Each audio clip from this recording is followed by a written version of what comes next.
Risale-i Nurlar Kur'an'dan mülhemdir. Onun içinde harika bir eserdir, harika bir tefsirdir. Benim hayatımın değişmesine vesile olmuştur. Hakikaten de hayatımı şöyle net ikiye bölecek olsam, Risale-i Nur'dan önce tanıdığım Allah ve Risale-i Nur'dan sonra tanıdığım Allah olarak değişir. Çünkü ondan evvel Allah'ı anlamak ve tanımak için okuduğum birçok eser İslam'ı anlatmıştır. Onlar da lazımdır, onlar da gereklidir. Ama Risale-i Nur bizzat Allah Azze ve Celle'yi anlattığından dolayı benim hayatımın değişimine vesile olmuştur. Sizlerin de hayatlarınızın bu eserle değiştiğini biliyorum. Ve bize daha tanıştığımız, bize gelen mesajlar, aramaların daha nicelerinin, yani gerçekten saysak sayısız şekilde bu eserle hayatlarının değiştiğini bildiğim için bugün Risale-i Nur'u anlatalım dedik. Ve ilk ana başlık olarak Risale-i Nur'ları hangi sırayla okumalıyız diyelim.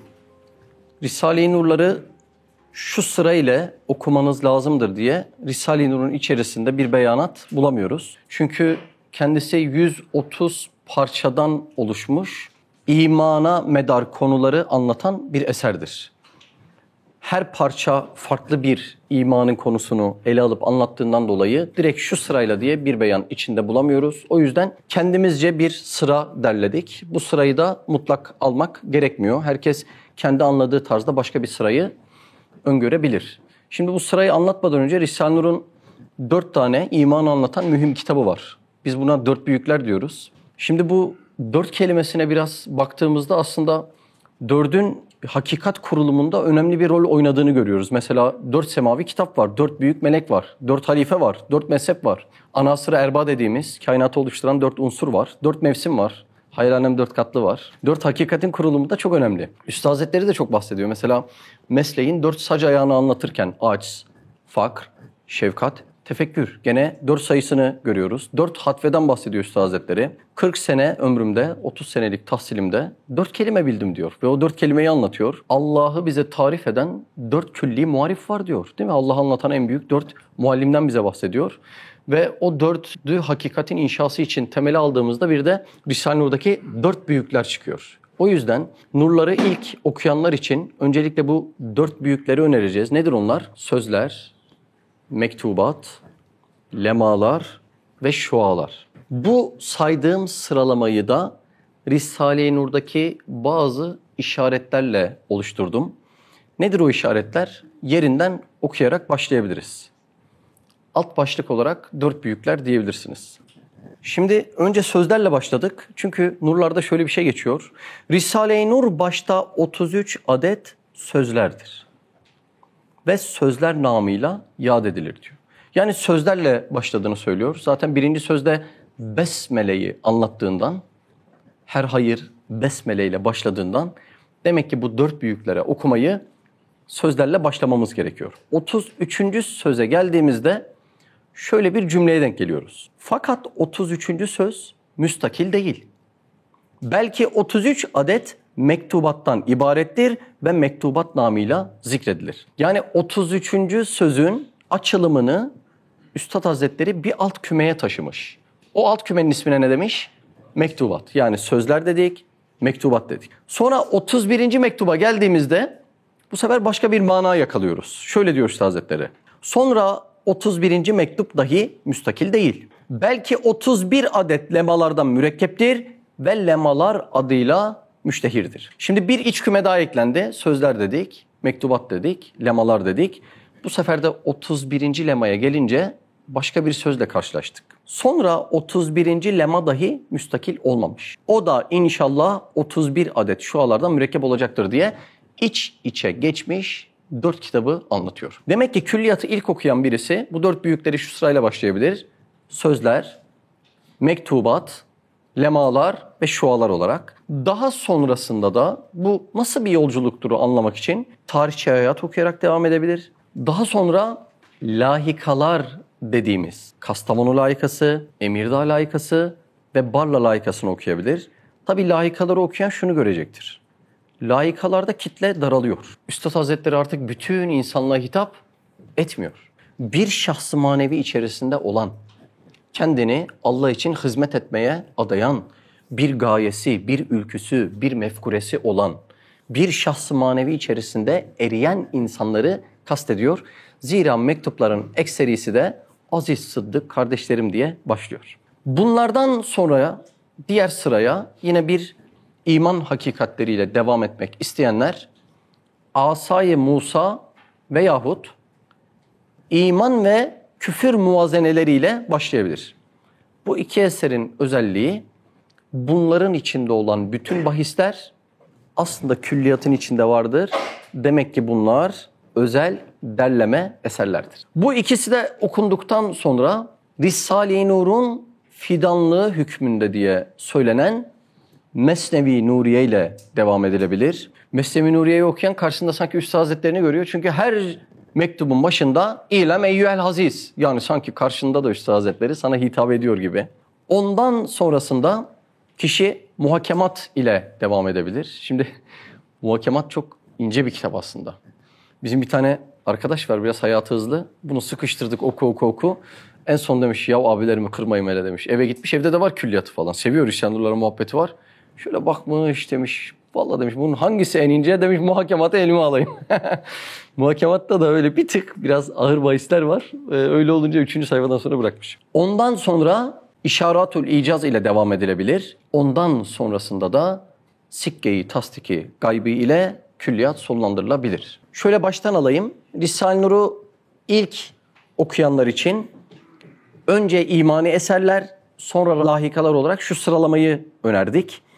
Sözler, mektubat, lemalar, şualar, tarihçi hayat, Kastamonu layıkası, Emirdağ layıkası, Barla layıkası, Asay-ı Musa veya iman ve küfür muvazeneleri, Mesnevi Nuriye, muhakemat, İşaratül İcaz, Sikke-i Tasdiki Gaybi.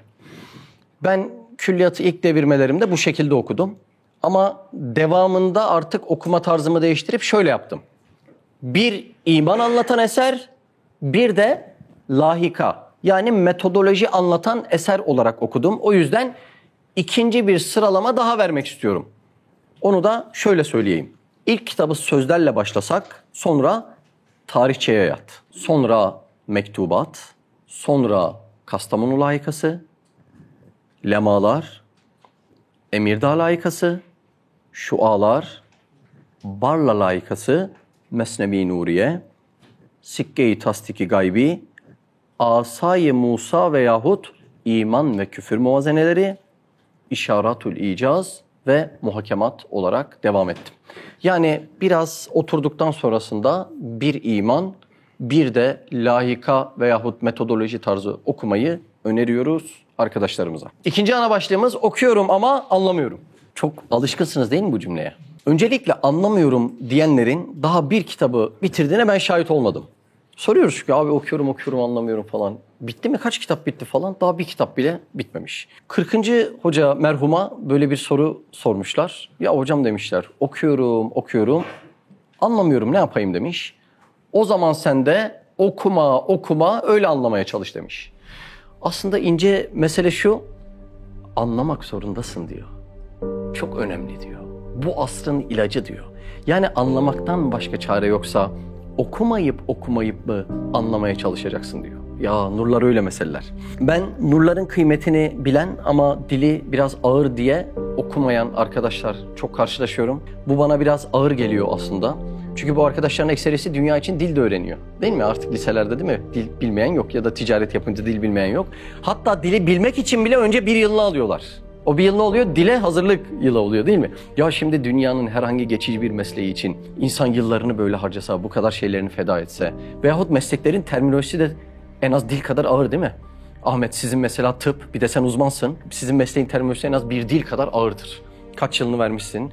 Evveli var, sonra 6 yılı var, sonra 4 yıl uzmanlığı var. Şimdi tatbikat yapıyorsunuz, amel ediyorsunuz. Yani daha neler var neler. Dünyanın meseleleri için bu kadar mücadele edilir de ahiretin sonsuz tarlalarını kazanma veyahut cehennemle neticelenecek bu yolculuğu kaybetmek için insan Allah aşkına şöyle 2 sayfa çevirip de ya ben anlamıyorum der mi? Ben de bunu anlamıyorum açıkçası. İnsan okumaya başlasa bu manaların açılmama ihtimali var mı? Mümkün değil. Bizim burada bazı mesleklerde uzman arkadaşımız da var. İlkokuldan sonra hiç okul yüzü görmemiş arkadaşımız da var. Yaşı küçük, yaşı büyük arkadaşımız da var. Hepsi anlıyor ve ortak özellikleri ne biliyor musunuz? Okuyorlar. Bu kadar. Demek ki okuyunca anlamama diye bir şey söz konusu değil. Sürekli nefsi dillendirip duruyoruz. Alt başlık gireyim mi? Başta perdeli gider. Üstad Hazretleri şöyle diyor. Risale-i Nur sair kitaplara muhalif olarak başta perdeli gidiyor. Gittikçe inkişaf ediyor. Başta nasıl gidiyormuş? Perdeli. Yani nurlar diğer kitapların aksine zordan kolaya doğru gidiyor. Neden perdeli? Adeta nazlı bir gelin gibi hemen peçesini açmıyor. Hatta Üstad Hazretleri ona da şöyle diyor. Evet, nazlanan ve istina gösteren nazeninlerin, o ince manaların mehirleri yani karşılığı dikkattir buyuruyor. Demek ki biz o nazlanan gelinin peçesini nasıl açabiliriz? Dikkatimizi vererek. İyi de neden nazlandın ki? Ciddi misin? Evlenecek misin? Öyle değil mi? Kız evi naz evi olur diyorlar ya, değil mi? O misal. Neden nazlanıyor? Neden hemen açmıyor bütün manasını? Zaten direkt açsa bizim toplanmamıza da gerek kalmaz, değil mi? Biz burada acizliğimizi belirterek Allah'ım bu manayı bize verir misin diye toplanıyoruz. Toplanmanın amacı bu. Çok ilmi bir şeyler biliyoruz değil de böyle acizliğimizi vererekten Allah'ım bu manayı bize açar mısın diye biz toplanıyoruz. Nurlar da hemen açmıyor ki acaba karşımdaki muhatap sadık mı? Yani bana talip oldu ama talip talebe değil mi? Acaba bu beni talep ediyorum diyor ama talebe olacak mı diye. Çünkü şunu da tecrübelere bakarak söyleyeyim. Risale-i Nur'u birisi eline aldığında bir bakayım hele ne anlatıyormuş şu kitap diye şöyle baktığında çok nurların kendisini açmadığını gördük. Ama ya ben anladım ki bunun içerisinde muazzam bir define var, muazzam bir hakikat var diyenlere kendisini açtığını gördük. Siz şimdi birisine talip olsanız, kız istemeye bir eve gitseniz, babası dese kimsin, nesin, niye istiyorsun dese, ne bileyim öyle aklıma düştü verirsen belki verirsin diye geleyim dedim desen o adam sana sopayı verir yani, kızı vermez değil mi? Demek bir insanda olan hal Risale-i Nur şahsı manevesinde de var. Ya hele bakayım yani ne anlatıyormuş dediğinde çok açılmadığına şahit oldum. Ama ondan emin bir şekilde ya ben görüyorum. Bak ne videoları izledim, ne dersleri izledim. Bu izlenilen derslerin hepsi nurlardan yapılmış dersler. Ya meğer ne derin hakikatler varmış.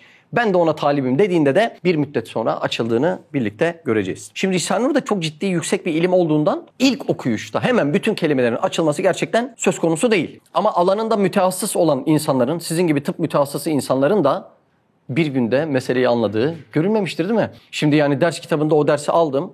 Ameliyata gidiyorum. Diyorum ki yani benim elime bir tane neşter verin. Ben pankreasın yerini biliyorum. Ha kitapta burada yazıyor ben o adamı deşerim diye. Yani böyle olmuyor değil mi yani? Ne oluyor? Üstüne sürekli tecrübe etmek gerekiyor. Üstüne dikkat vermek gerekiyor yani. O yüzden dünyanın alanlarında bile insanlar yıllarını veriyorlar, emek veriyorlar. Yoksa ya ben açtım birkaç sayfa okudum anlamıyorum mantığı dünyada da olsaydı ne doktor olurdu, ne mühendis olurdu, değil mi? Ne esnaf olurdu, ne bir öğretmen olurdu. Ya ben bu işe girdim ama bu işi anlamıyorum mantığını dünyevi işlerde yapmıyorken ne oluyor da hakikatler için böyle bir şey yapıyoruz? Yani çok enteresan. Şimdi ben öğretmenim, matematik öğretmeniyim. Bir talebenin ya ben bu matematiği anlamıyorum diyerekten bıraktığı görülmüş müdür? Mümkün değil mi? Ne yapıyor? Yıllarca okula gitmeye devam ediyor. Test kitapları alıyor. Velisi ona hocalar tutuyor. Ne için? Ta ki anlasın diye. Meslek için ömrümüzü feda ediyoruz. Değil mi? Çoğumuz da belki mezun olunca o mesleği kullanmıyoruz bile. Meslek için ömür feda edilir de ahiret için neler feda edilir? Değil mi? Ah ah. Şu nazımızı, niyazımızı, tembelliğimizi bir feda etsek zaten açılacak. Alt başlık her meselesi anlaşılmaz. Risale-i Nur'un her meselesini anlayacağım deyip hırsla saldırmak da doğru değil. İçinde Allah'ın muradı değil de anlama hırsı olduğundan yani yanlış bir şey olduğundan yine nasiplenemiyoruz. Bir de nasiplenemediğimiz gibi şevkimiz de kırılıyor. Şimdi ben bardak taşırken 200 defa bardağı kırsam yani Allah aşkına bir insan artık o bardağı taşımak ister mi? Her açtığımda anlamıyorum ama benim anlamam lazım ben ne kadar zeki bir adamım deyip böyle enteresan meselelere girdiğimizde şevkimiz de kırılıyor, nasiplenemiyoruz ve Üstad Hazretleri şöyle diyor bakın cümleye bakın. Herkes her risalenin her meselesini anlamasına muhtaç değil. Ne kadar anlasa kafidir. Yani her meselesi herkese açılabilir mi? Mümkün mü yani? Aleme anlatacak hakikatler var. Her alanın mütehassısı ondan ayrı bir mana anlayacak. Bizde bir bardak var, okyanusa dalıyoruz, alacağımız bardak kadar. Denize gidiyorsun balık tutmak için. Ya ben bu okyanustaki bütün balıkları tutmazsam burada işim yok arkadaş. Demiyoruz değil mi? Yok. Ne diyoruz? Usta diyorsun hani balık vurdu mu? Nasibimiz kadar diyor adam. Şimdi denizde nasibin oysa hakikatte de nasibin vurduğu kadar olacaktır. Öyle değil mi? Demek ki her bir meselesini bir anda anlamak zorunda değiliz. Ben anlamadan geçemem. Takıntılı bir insanım. Mutlaka her satır her kelimeyi anlamam lazım diyenlerin Risale-i Nur yolculuğunu tamamlayabildiğini hiç görmedim. Çünkü anlamayı murad ediyor, belki güzel bir şey yapıyor ama hem enaniyet hem de hırs araya girdiğinden dolayı o kötülüğe dönüşmüş oluyor. Bu anlama meselesinde bir olay var. Üstad Hazretleri münazarat eserini yazdığında şarka gidiyor. Oradaki Doğu beylerine anlatabilmek için. Birkaç Doğu beyine de anlatınca vallahi diyor üstadım yani biz cahil adamız diyor. Senin gibi alim değiliz. Biz nasıl anlayalım bu eserleri deyince Üstad Hazretleri diyor ki kuru üzüm çubuğunun ticareti olsa beni kandırırsınız. İş Kur'an'ın hakikatlerini anlamaya gelince mi cahilsiniz diyor. Bunlar hep bahane. Hep bahane. Düzenli okuyup da anlamayan mümkün değil olamaz. Mümkün değil. Kim anlamaz ancak vicdanı tam çürümüştür öyle yani. O da başka mesele. Başka bir ana başlık. Anlamanın yolları. Alt başlık neden okunması gerektiğini anlatmak. Şimdi biz bir gün metroya gitsek Kur'an'dan da hiç haberimiz yok. Bir insan yanımıza yanaşıyor bize Kur'an'ı uzatıyor. Diyor ki bu kitabı mutlaka oku. 2 cihanın değişecek. Dediği doğru mu? Doğru. Peki bu muhatapla olan birisi okur mu? Okumaz. Ya arkadaş yani tamam değişecek de Kur'an nedir yani ben bilmiyorum. Manası nedir? Keyfiyeti nedir? Mahiyeti nedir? O yüzden birisine ya Risale-i Nur oku çok önemlidir demeden önce neden okuması gerektiğini. Taklidi iman, tahkiki iman nedir? Sonsuz ahiret hayatına bakan hakikatleri yani iman meselesini bir paket hükmünde anlamak ve anlatmak nedir? Önce bunu anlatmak gerekiyor. Demek ki nurları bir insana verirken tabii ki de önemli olduğu söylenebilir ama onun manasını ve mahiyetini izah etmeden adam Allah Allah yani buna önemli dedi de niye önemli ki acaba diye soruların cevabını almak isteyecektir. Zira insan manen açlık hissetmeden nurlardan doyamaz. Bir demir ateşle buluşup ısınmadan şekil nasıl verilemezse bir insan manen açlık hissetmeden de Risale-i Nur'a muhatap olması biraz zordur. Alt başlık düz okuma. Nurları okuma şekillerinde öncelikle düz okumayı anlamamız lazım. Yani ömür boyu devirmek lazım. Ben öyle yapıyorum. Allah ömür verdikçe de yapmaya niyetim var. Her gün mutlaka yani çok ciddi bir aksilik olmazsa düzenli bir şekilde devrediyorum. Yani ne gibi? Virdimiz gibi. Virt ne demek? İnsanın sürekli düzenli beslendiği manevi kaynak, mana kaynağı. Benim manevi vücudumun, ruhumun gıda kaynağı. İşte Risale-i Nur aynı öyle virt gibi düzenli okunması lazım. Hem de ne kadar biliyor musunuz? Kaç yaşına gelirseniz gelin. Merhum Fırıncı abiyi bir gün hayalhanemde misafir etmiştik. Gece ona bir tane oda ayarladık. Tam böyle buyur dedik Fırıncı abi işte geldi, anlattı, dua etti, muhabbet etti Allah ondan razı olsun. Sonra dedik Fırıncı abi sen yorul dinlen dedik. Bizim bir arkadaş da odada bir şey unutmuş. Gece vakti odaya giriyor. Bir bakıyor Fırıncı abinin elinde Risale-i Nur açık. Fırıncı abi ne yapıyorsun işte? Ben günlük düzenli okumamı yapıyorum. Allah Allah. Yanından geçerken Risale-i Nur'un eski Osmanlıca el yazısını görüyor. Yanından geçerken tavsiye ediyor. Buradaki kelime yanlış olmuş diye. Böyle bir insan günlük okumasını, günlük gıdasını asla bırakmıyor. Sizin maddi gıdayı bırakmadığınız gibi. Ya aman geçen hafta da çok yedik. Şu haftada bir şey yiyip içmeyeyim. Nasıl diyemiyorsak inanın ruhun daha fazla ihtiyacı var. Ve o abiler bunu keşfetmişler. Günlük okumak anlaşıldı herhalde değil mi? Mutlaka o manevi gıdayı almak lazım ve ben gün içine de bölünmesini öneriyorum. Özellikle biz sabah okuması denen bir okuma mutlaka yapıyoruz. Çünkü güne başladığımda enteresan dünyevi olaylar yaşıyorum. O olayları yaşadığımda bana bir zırh lazım. İşte o da Risale-i Nur oluyor. Evet. Risale-i Nur'un düz okumasını konuştuk ve birkaç bir şey daha ekleyeceğim. İlk okumanın hızlı yapılmasını öneriyorum. Çünkü kuş bakışı gibi nurların neresinde neler var bu ancak ilk okumayla ortaya çıkacaktır. Ve ilk okumayı hızlı yapan okuma alışkanlığı da kazanacaktır. Bir de Allah'ım seni murad ediyorum, seni anlamayı murad ediyorum diyor ya. O okuma ona bir ihlas da kazandırıyor. Anlıyorsunuz değil mi? İlk okumak için sarıldı, aldı eline ben günlük şöyle okuyacağım diye gitti. O okuma ona bir ihlas da kazandırıyor. Çok önemli bir mesele. Anlamak için okuyalım, gazete gibi okumayalım. Ama anlamadığımız yerde de takılmayalım, geçelim. Belki orası için henüz senin yaşantıların, vicdanın, ruhun müsait değil. İkinci, üçüncü, beşinci okumada orası açılacak. Ha öyle olmuyor mu? Bak yıllardır okuyoruz.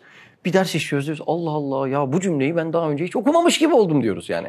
Demek ki onun bir zamanı var. Üstad Hazretleri öyle diyor. Zaman en büyük müfessir, hadiseler en büyük keşşaf diyor. Demek ki bir şeyin açılması için, tefsir edilmesi için zaman lazım.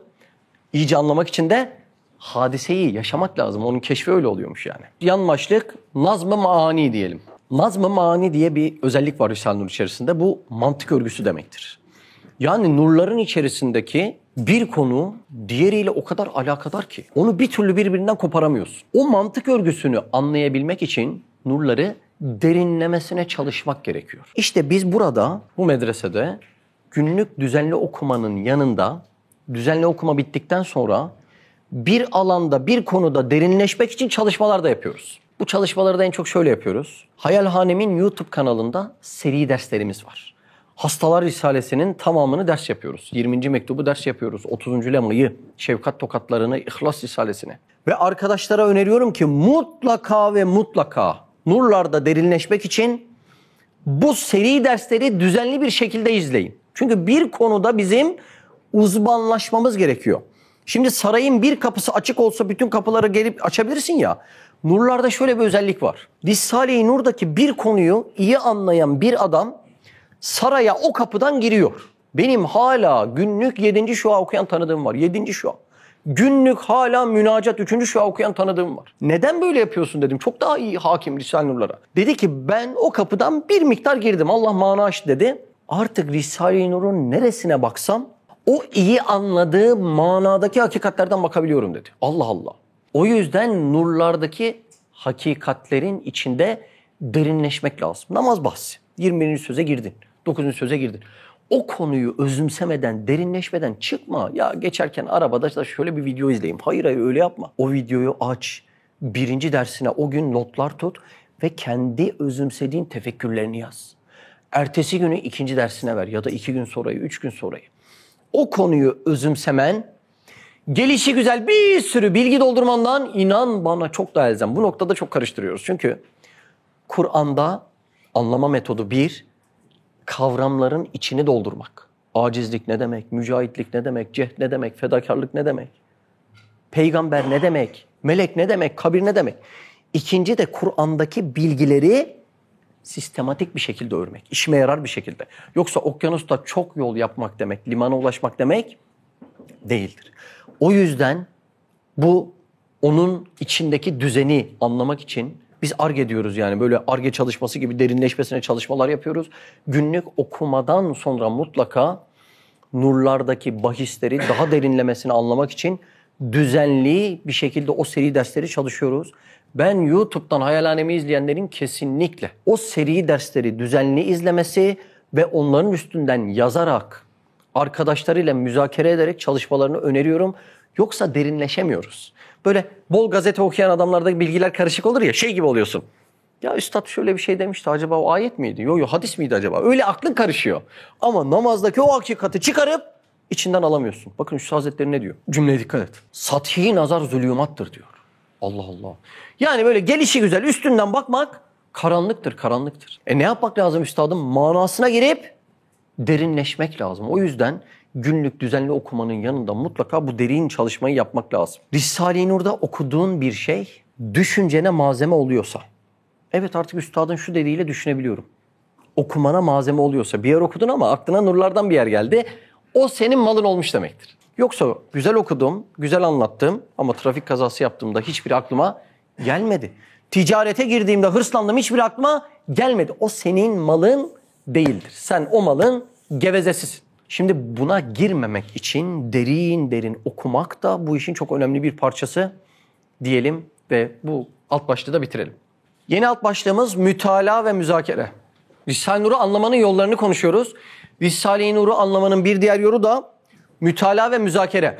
Müzakere zikir demek. Yani sürekli bir şeyi zikretmek. Demek ki müzakere yapınca şu an ne yapıyoruz mesela? Bu ders müzakere değil mi? Karşılıklı bir şekilde manayı anlamaya çalışıyoruz. Demek bir insan müzakere yaptığında bir zikir halkasına katılmış oluyor. Eğer insan müzakere ederek anlamaya çalışmazsa kendi okuduğum en iyi anladığımdır diyor. Hatta biraz fazla okuduktan sonra benim şahsi meşrebim, bende oluşan şahsi meşrep bu meslekteki tek olması gereken meşreptir diyebiliyor. Neden? Çünkü kendisinden daha iyi anlayan birini görmemiş, daha insaflı birisini görmemiş, farklı fikirleri duymamış. O yüzden müzakere enaniyetin bile önünü alıyor. Bir insan ben okurum, araya bir aracı sokmaya ihtiyacım yoktur derse eğer eslaf-ı izamın ömrünü bu hakikatlere verenlerin istifade ettiğinden istifade edemez demek. Bak düşünün. İhlaslı bir büyüğümüz 40 yılını bu hakikatlere vermiş, zahmete girmiş sana 40 dakikada anlatıyor. Hayır canım ben sadece okurum demek ne demek biliyor musun? Her manayı anlamak için 40 yıl ömrümü harcamam lazım demek. Var mı böyle bir ömür? O zaman demek ki onların anladığını da heybemize katmak müzakereyle çok güzel olacaktır. Bu müzakere için bir şeyi daha anlatmam lazım. Şimdi bizim hayalhanemde anlattığımız hakikatler hamdolsun çok kalabalıklara ulaştı. Ama asıl amacımız o değil. Asıl amacımız o kalabalıkların içerisinde acaba keyfiyetli bir dava adamı çıkar mı? Musab bin Ümeyr Efendimiz yürekli birisi çıkar mı? Enes bin Malik gibi birisi çıkar mı? Zübeyir bin Avvam gibi, Talha bin Übeydullah gibi iki kahraman çıkar mı? Yani bizim hayalimiz hep oydu. O yüzden belki videolardan bu hakikat gözükmüyordur ama bizim asıl amacımız ümmetin imanı için anlayacak yüreklere ulaşmak. Asıl amacımız o. Bu da biliyorsunuz yani bir Messi için 100.000 futbolcu tarıyorlar. Böyle davayı omuzlayacak, ben bu yüke hazırım diyecek insan çok az. Çok az çıkıyor maalesef. Maalesef böyle az çıkıyor. Bizim asıl amacımız burası. Burası olduğundan da sadece böyle videoda izlenen gibi ders yaptık dağıldık değil. Yani hayatımızın her dakikasında insanların manevi gelişimi için, özellikle kendini davaya adayan insanların manevi gelişimi için mücadele ediyoruz. Şuraya şöyle okumamız lazım, günlük bu kadar okumamız lazım diyoruz. Pazarları okuma kampına çıkıyoruz, 100-150 sayfa okuyoruz. Kur'an'dan cüz okuyoruz, yanında cevşen okuyoruz. Yani o arkadaşın gelişimine uğraşıyoruz. Ama uğraşan arkadaş sayısı, yani sizler uğraşıyorsunuz, Allah razı olsun. Uğraşan arkadaş sayısı çok az. Çok az olduğundan dolayı bugün sohbete Salih seni çağırabiliyor. Öbür hafta adam çok işle uğraşıyor. Kendiyle mi uğraşsın, hizmetle mi uğraşsın, buranın ihtiyaçlarıyla mı uğraşsın, yoksa dışarıda başka biriyle mi uğraşsın? Seni öbür hafta hatırlayamayabiliyor. Veyahut derdi oluyor. Bu da insan değil mi yani? Allah Allah. Hiç düşünmüyor musun? Bugün bu adam üzgündür yani. Haftalarca beni gülerek karşıladı ama bugün de üzgündür bu adam. Yüreği yorgundur. O yüzden seni o hafta arayamayabiliyor. Unutabiliyor. Aklından çıkabiliyorsun. O yüzden lütfen, kelimem ağır gelmez inşallah ama bu hakikatlere ihtiyacımız olduğundan şımarmayalım. İlla şöyle özel davetler bekliyorum demeyelim. Ya siz bana bir gelin ben de size bir geleyim. Ya seninki dükkan. Bizim burası medrese medrese. Sen okula ders almaya gittiğinde hocaya diyor musun? Hocam sen evime gelmezsen ben de okuluna gelmem diye yani. Böyle olmuyor ki bu işler. Burası medrese. İhtiyacımızı hissedelim. Sürekli davet beklemeyelim. İstifadenin bir şartı da burası. Çünkü marifette birisi birisine bir nefes fark atsa bu boşluk sonsuzda kapanmayacak. Sen o gün belki birisi hatırlayamadı seni, biraz alınganlığın tuttu, ya beni de unuttu gelmiyorum arkadaş dedin ama yine aslında kendine zarar verdin.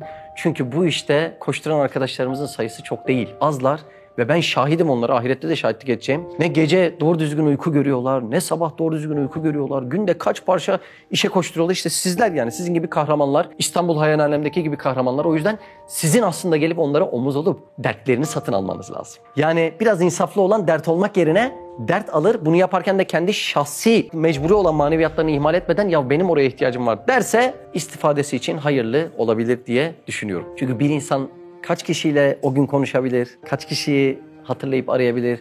Burada arkadaşlarımızın da ailesi var, çocuğu olanlar var, işi olan bir sürü arkadaşımız var. Bu arkadaşlarımızın başka sorunları da olabilir. O yüzden lütfen medreseye illa davet beklemeyelim diye hatırlatayım. Yeni alt başlık lügat. Konumuz neydi hatırlıyorsunuz değil mi? Lisan-ı nurları daha iyi anlamanın yolları. İşte o yol için bize sorulan sorulardan bir tanesi de lügatla okumalı mıyım diye. O ilk düz okumayı anlattık ya az önce. Hızlı okuyalım, kuş bakışı görüşü anlayalım diye. O yüzden eğer güç yeterse ben 2 kere hızlı ve mümkün olduğu kadar lügata bakmadan okunulmaz taraftarıyım. Çünkü nurlarda aslında bir dil öğreniyoruz, bir terminoloji öğreniyoruz. Her okuduğunda bu kelime neydi, bu kelime neydi, bu kelime neydi diye bakarsan cümle bütünlüğü kaçıyor bu sefer. Dil öğrenmenin şartı nedir biliyor musunuz? Önce kulağı doldurmaktır. Gözü, algıları doldurmaktır. O yüzden ne kadar fazla okusanız, siz anlamıyorum zannediyorsunuz ama biz sadece akıldan ibaret değiliz. Ruh var, latife var, sır var. Başka yerlerimiz inanın çok besleniyor. Yani bizim ömrümüz böyle arkadaşlarla geçtiği için okuyor aradan 6 ay geçiyor bir konuşuyor diyorum. Allah Allah diyorum ya sen hep Lisan-ı Nurlar'dan konuşuyorsun. Abi hakikaten öyle mi konuşuyorum diyor ya maşallah öyle konuşuyorsun. Şimdi okuyor ruhuna işliyor onun. Mümkün ise ilk 2 okumada çok lügata bakılmaması taraftarıyız. Ama ya ben bazı kemik kelimeler var illa bakmam lazım denilirse de çok bakılmaması taraftarıyız. Çünkü 2-3'ten fazla baktığında cümle bütünlüğü kopuyor. Halbuki Üstad Hazretleri'nin birçok izahı lügata ihtiyaç da bırakmıyor. Ne demek o? Şöyle yani. Şimdi mesela bir yerde diyor ki Üstad Hazretleri, mesela diyeyim, Allah kainatı kolaylıkla ve suhuletle idare etmektedir. Şimdi kolaylıkla ve suhuletle. Suhulet ne demek? Kolaylık demek. Yani inanın bana aslında Üstad Hazretleri orada eğitimini de veriyor. Yani birçok kelimenin karşılığını, manasını cümle içerisinden insan çıkarabiliyor deyip bunu da cevaplamış olalım. Tabii orada iki okuma dediğimiz hani külliyatı tamamen 2 defa okuma. Güç yeterse ne güzel olur. Evet. Alt başlık anahtar kelime. Okuduğumuzda bazen bir mana denk geliyor. Daha sonra o manayı hatırlayın. Mümkünse okuduğunuz yere anahtar kelime bırakın. Mana kaçmasın diye. Mesela burada ben namazı anladım. Burada ben haşrı anladım diye ve çok etkilendiğiniz yerlerin mutlaka altını çizin. Çünkü o manayı bir daha yakalayamayabiliyoruz. Yeni alt başlık tevafuk ve fedakarlık. Bence nurların anlaşılmasındaki nasıl anlayabilirim sorusunun en ciddi cevaplarına geldik. Üstad Hazretleri diyor ki bana tam tevafuk eden, denk gelen, beni tam hissedebilir yoksa tam zevk edemez diyor. Allah Allah, ne demek bu ya? Bir mimarı en iyi kim anlar?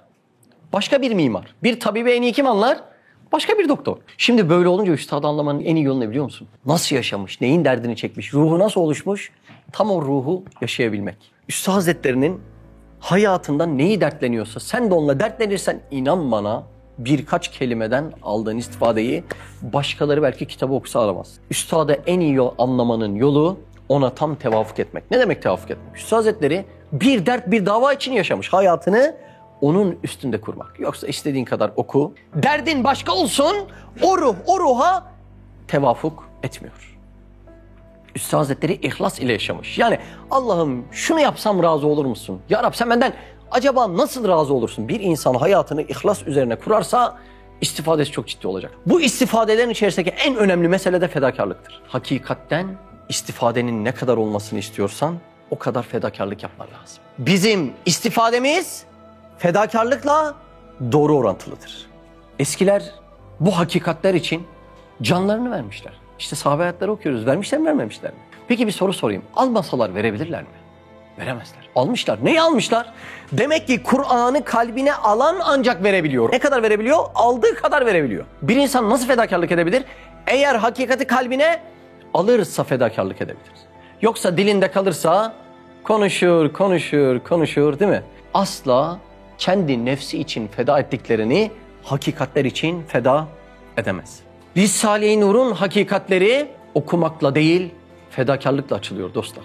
Bakın çok şahit olduğumuz tecrübelerdir bunlar. Nice okuyanları görüyorsun ama Allah için ne uykusunu, ne nefsini, ne nefesini feda edemiyor ya. Bakıyorsun dilinde dolaşıyor cümleler. Ama fedakar adamları görüyorsun, Allah için fedakarlık yapanları. Allah Allah, bir cümleden bu kadar derin mana nasıl çıkar dostum? Çıkarabiliyor ve biz onu çoğu zaman onun dilinden değil, yaşantısından okuyarak anlıyoruz. Öyle de örneklik gösteriyor yani. Çünkü fedakarlık kelimelerle anlatılmaz değil mi? Fedakarlık nedir? Yani nasıl anlatayım? Neyle anlatılır? Fedakarlık hali bir meseledir. Ancak yaşayarak anlatılır. Ve insanların arkasından gidenler öndekilerden bu fedakarlık kokusunu görmek istiyorlar. Bir davada, bir meselede trenin vagonu hükmünde olan insanlar ekseriyetle 10 yapar. Arkasından gelen arkadaşlar da 8, 7, 6, 5 yapar.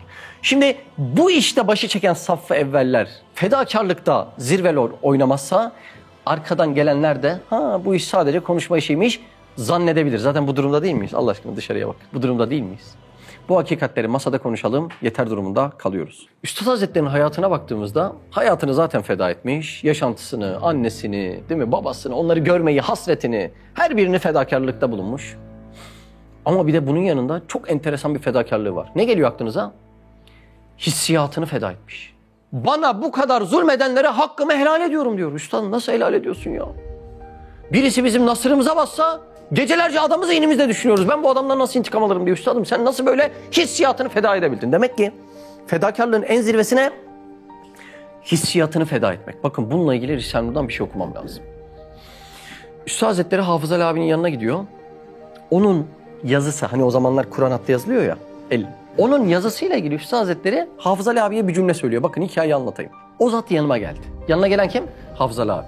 Ötekinin hattı kendisinin hattından iyi olduğunu söyledi. Şimdi Hafız Ali abi çok güzel hattı var. Üstad Hazretleri de diyor ki ya Hafız Ali senin hattın güzel ama Hüsrev'in hattı senden daha güzel. Şimdi dayanabilir mi insan buna ya? Bir adam makarna yapıyor diyor ki güzel olmuş, güzel olmuş, güzel olmuş. Ertesi gün oluyor güzel olmuş, güzel. Öbür ay oluyor güzel olmuş. Ya ne güzel olmuş makarna. Ben onun üstüne kaç makarna yedim nereden hatırlayayım? Ama insan böyle güzelliğini duymak istiyor, taltif edilmek istiyor yani. Allah Allah. Şimdi desen ki bir adama geçen arabada yanına bindim işte güzel kullanamıyorsun. Ne der ilk cümle? Bilme o hemşerim o zaman ne diyecek?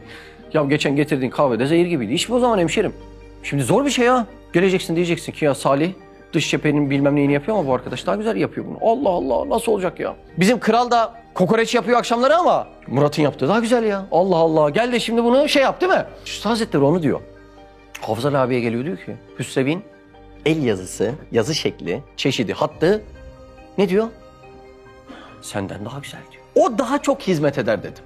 Yani onun yazı şeklini insanlar daha çok beğenir, daha çok hizmet eder. Baktım ki Hafız Ali kemali samimiyet ve ihlasla, onun tefevvukuyla, üstünlüğüyle iftihar etti, televize eyledi. Lezzet almış. Öyle mi? Bu davayı benden daha iyi bir yere taşıyacak bir arkadaşımız var mı? Daha çok sevindim. Böyle demiş. Hem üstadın nazarı muhabbetini celbettiği için memnun oldu. Onun kalbine dikkat ettim. Üstad Hazretleri diyor, kalbe dikkat etmek ne demekse.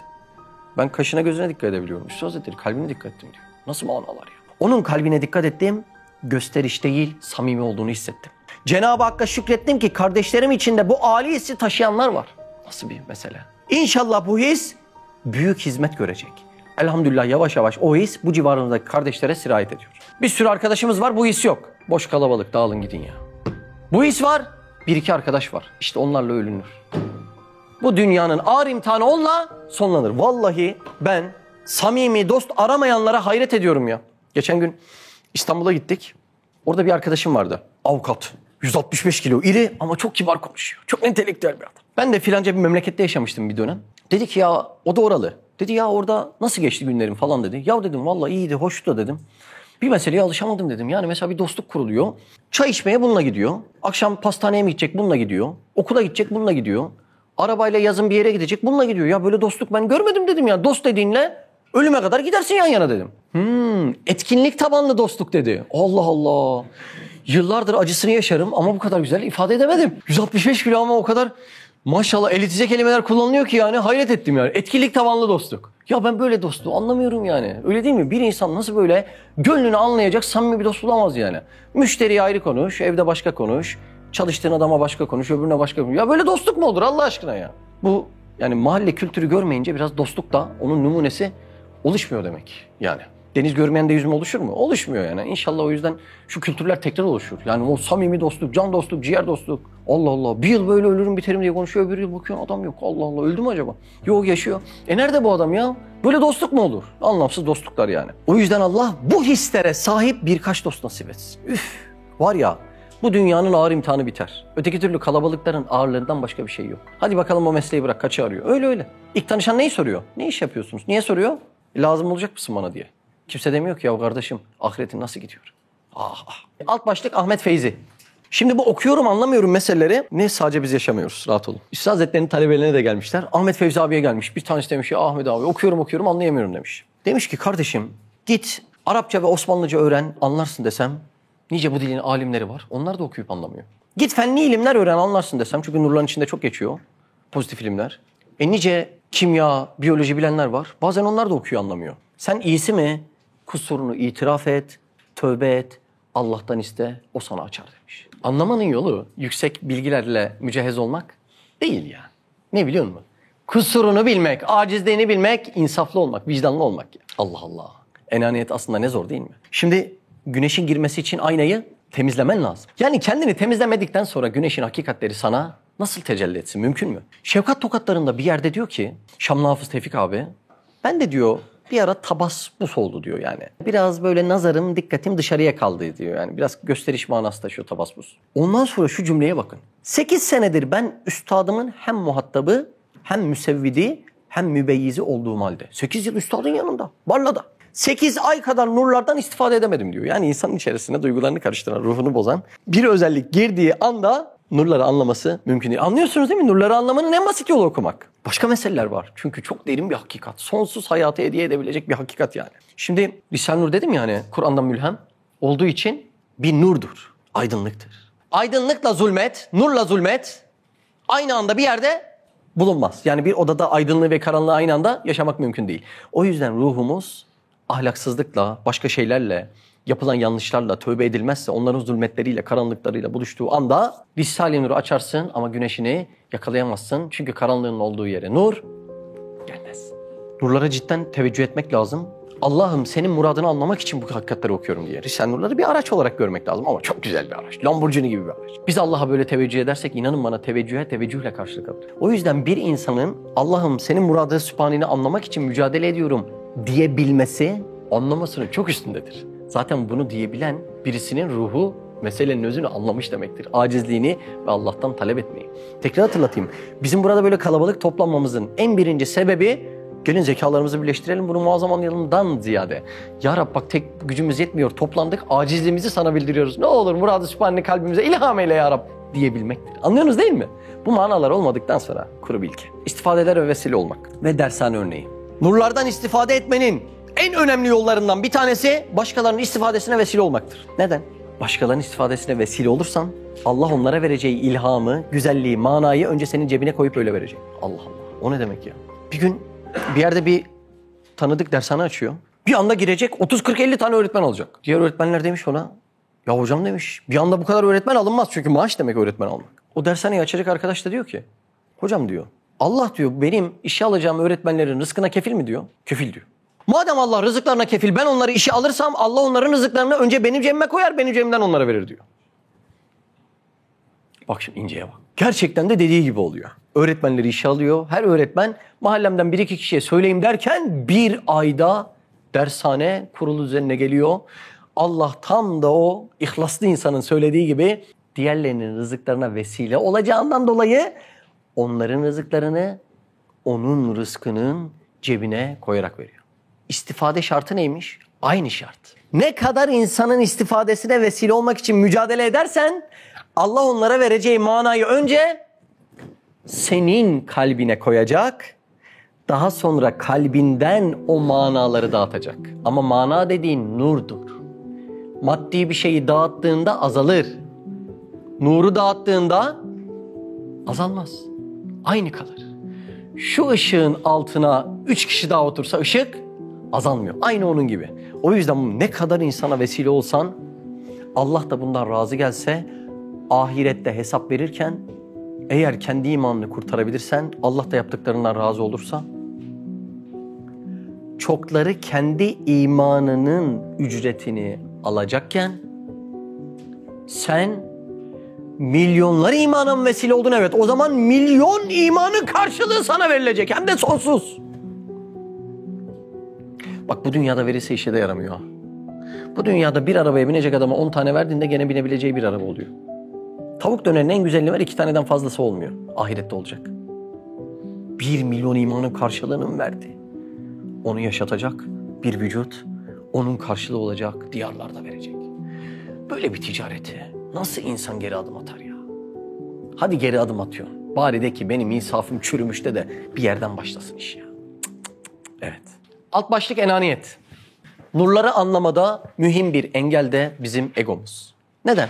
Çünkü Allah Azze ve Celle bunu bizden istemiyor. Yani Allah varken ben de varım arkadaş dememizi istemiyor. Ve bu her zaman filmlerdeki gibi kardeş biz varız enaniyet olmuyor. Çok kibarsındır, nezihsindir, tatlısındır. Ama Kur'an'ın hakikatleri, Resul-i Kibriya Aleyhisselatü Vesselam'ın açtığı yol varken hayır canım ben kendi arzu ettiğim gibi yaşayacağım diyorsundur. Bu ne demek biliyor musun bir dille? O kadar sahabe boşa şehit oldu. Veda hutbesinde 120 binin, 110 binin boşa hicret etti. Kalan 10 bin tanesi de Hicaz'da Gülgülistan yaşamadı. Çok zahmetli günler geçirdi. Yani onlar mı biliyor bu doğru yolu? Biz mi biliyoruz yani?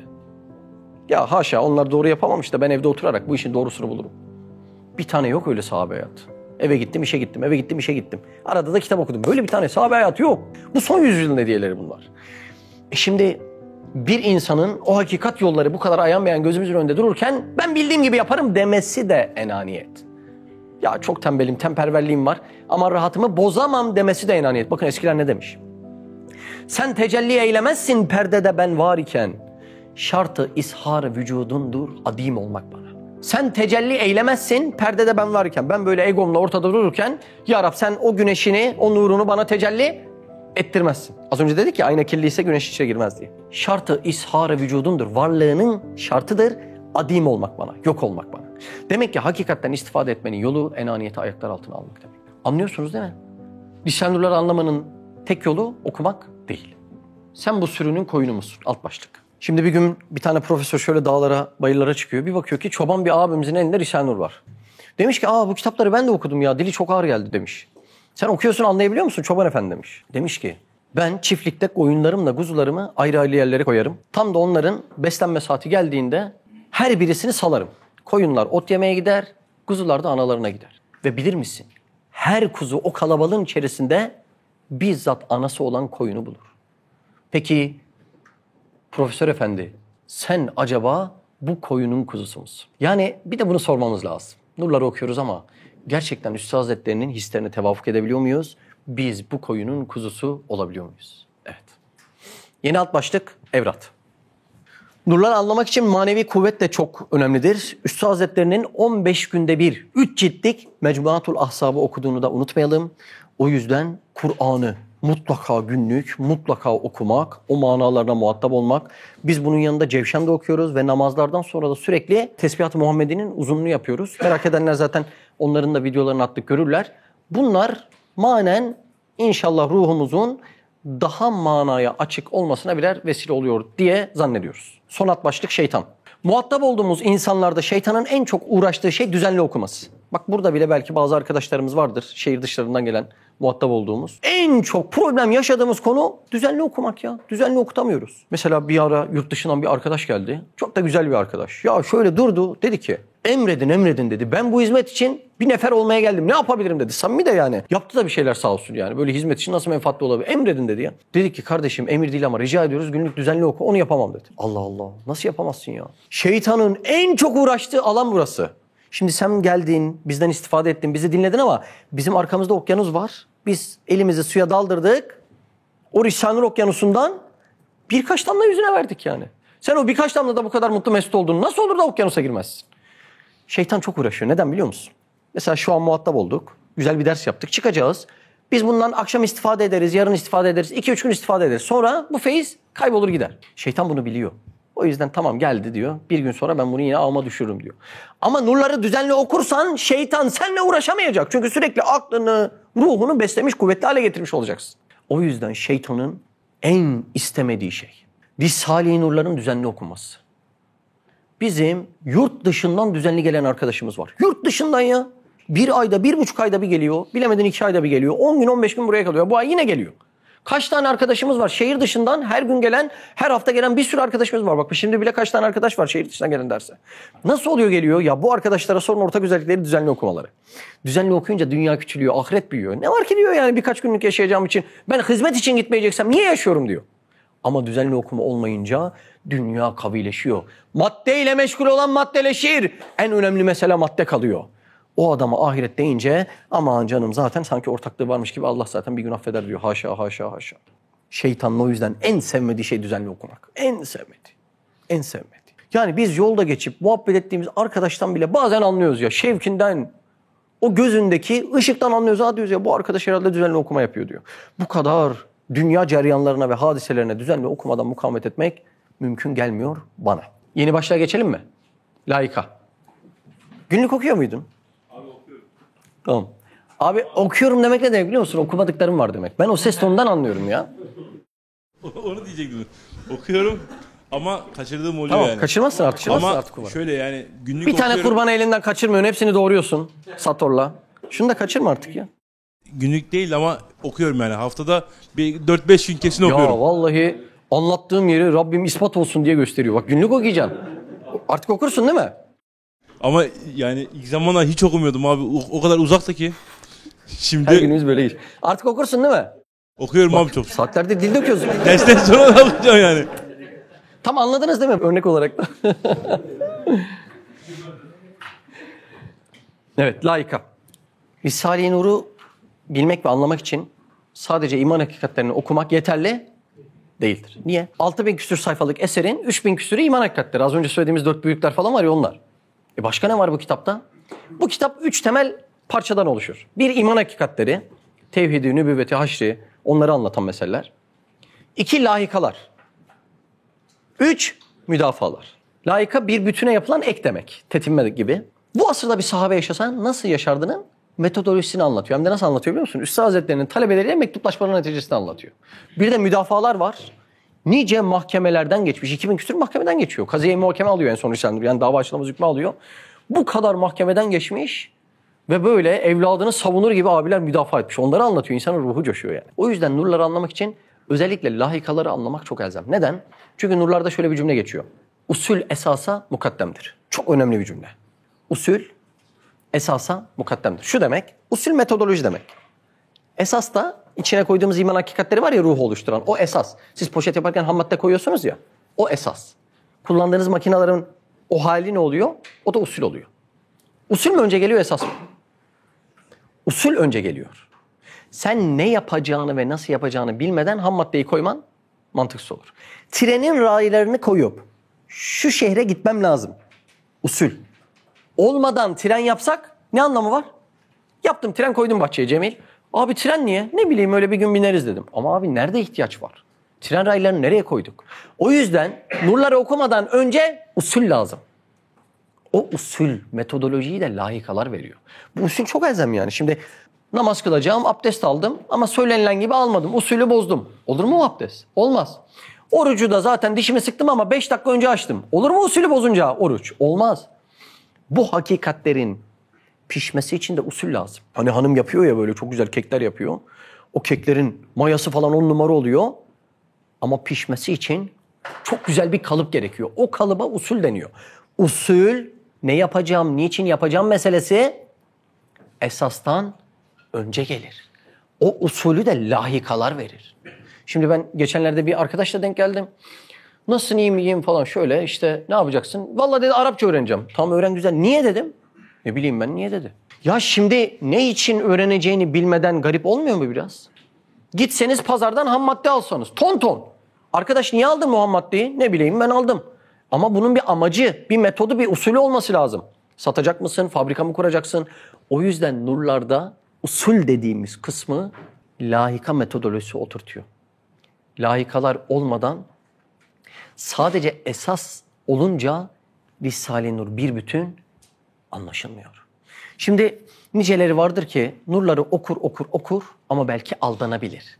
İşte o aldanmamak için, basiretin açılması için hangi hal karşısında nasıl davranayım meselesini anlamak için usul lazımdır. O usulde lahikalar ile oluşuyor. Lahika bugün bir sahabe yaşasa nasıl yaşardı?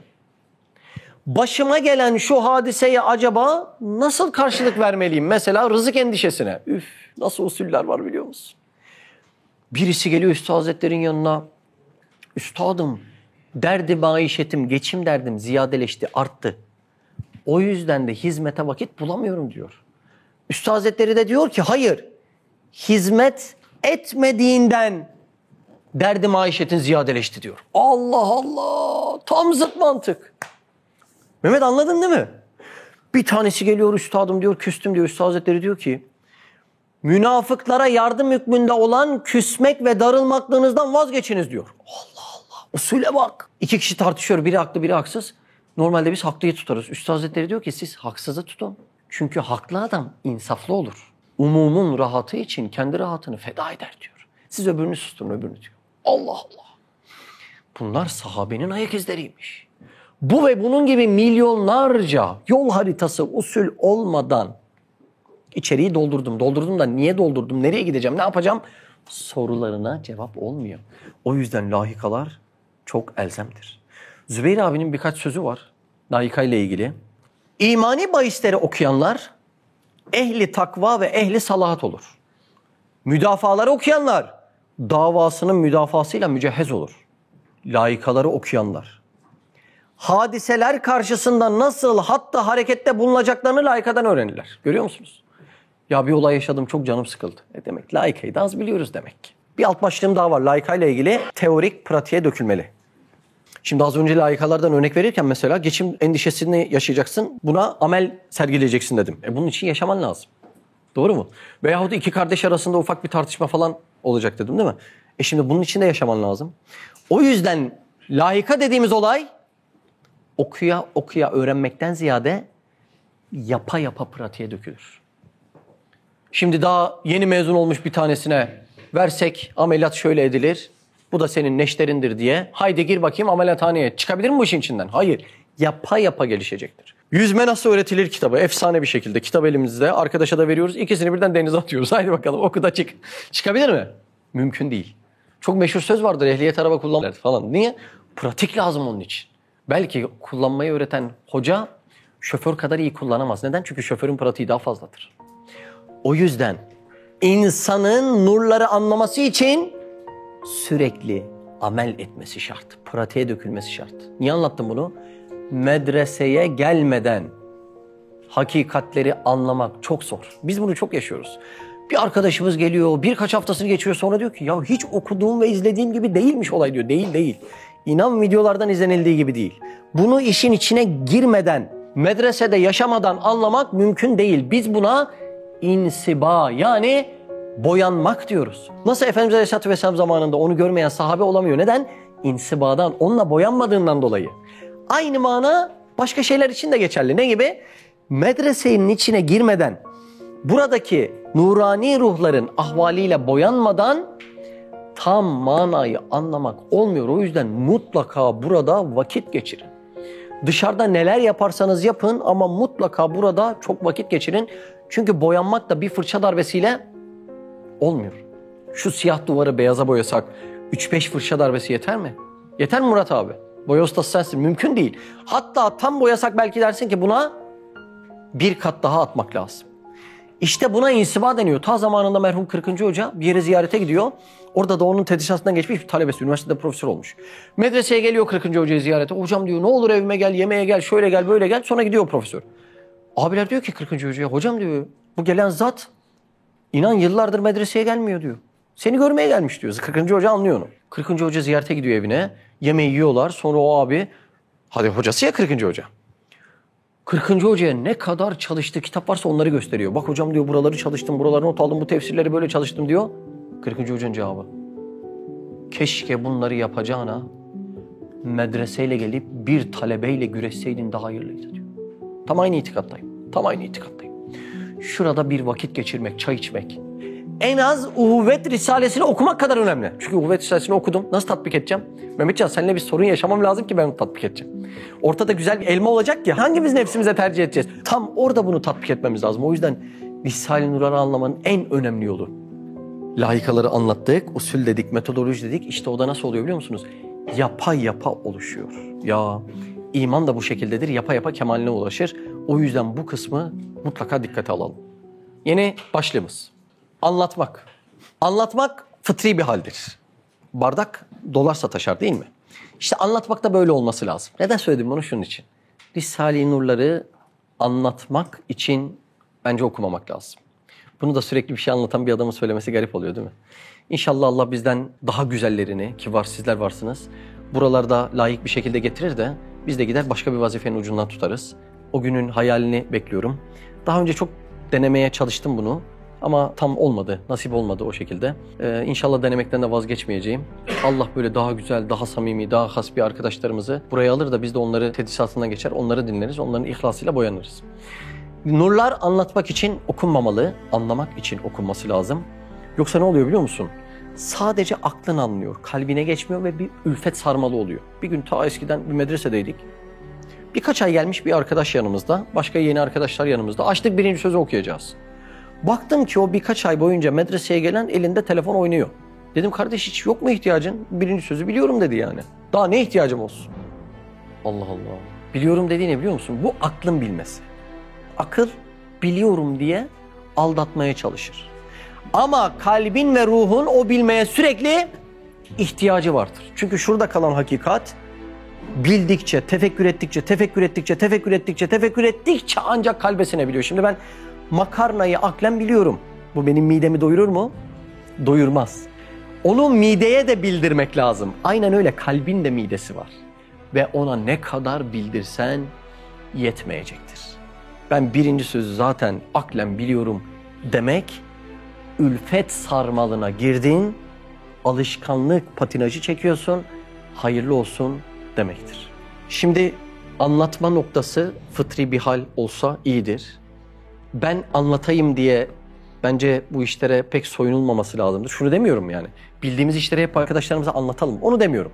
Benim bahsettiğim biraz daha belki ince bir anlatmak. Belki kameradır, kürsüdür, başka bir şeydir neyse. Şimdi bu hakikatler fıtri işten gelmesi lazım. Mesela ben namaz anlatacağım diyelim. Emrah çalışmış, yazmış. Bana veriyor. Ben de o namazı anlatıyorum size. Ve diyorum ki ya namaz çok önemli, teheccüde kalk diyorum. Ama yazan Emrah. Samimi gelir mi size? Olmaz değil mi? Yani böyle bir tanıtım videosu bir şey çekecek olsan hazırlanın, çalışın, yazın. Biri yazsın, biri oynasın. Sıkıntı yok. Ama içinden geleni anlatacağım bir makam değil mi burası yani? Adama diyorsun ki teheccüd çok önemli diyorsun. Halbuki senin sözün değil, Emrah'ın sözü. O zaman sanatçı kiralayalım. Onlar hepimizden güzel anlatır. O çıksın o anlatsın. O yüzden anlatma böyle bir şey değil yani. Anlatma böyle fıtri, içten gelmesi gereken bir mesele. Yani anlatmaya odaklı okunmaması lazım. Şunu demiyorum yani. Herkese anlatalım etrafımızda. Çok ihtiyacımız var. Ama benim bahsettiğim biraz daha farklı bir anlatma tarzı belki de. Şimdi hep derler ya insan insanın aynasıdır. Şimdi anlatmanın muradı nedir? Karşımdaki muhatabı değiştirmektir. Şimdi ben şu an siyah kıyafet giyiyorum Abdullah ve aynı kıyafetteyim. Karşımdaki aynaların değişmesi bir şey ifade eder mi ben değişmedikten sonra? Ayna dediğim kim biliyor musun Emrah? Arkadaşlarım. Kendi aynam karanlık bir ruh. Emrah geliyor. Emrah bana ayna olacak. Emrah aynasında ne gözükür? Siyah Mehmet. Abdullah geldi. Abdullah aynasında da siyah Mehmet gözükür. Mehmet geldi. Mehmet de ayna olarak, dostum olarak geldiği için onda da siyah bir Mehmet gözükecektir. O zaman karşıdakini değiştirmek için aynaları değil, aynada yansıyan görüntünü yani kendini değiştirmen gerekiyor. O yüzden nefsini kendini ıslah edemeyenin sözünde tesirde yaratmayacaktır Allah Azze ve Celle. Bilmem ifade edebildim mi? Bir ayette şöyle geçiyor Rad suresinde. Bir toplum kendisindekini değiştirmedikçe Allah onlarda bulunanı değiştirmez diyor.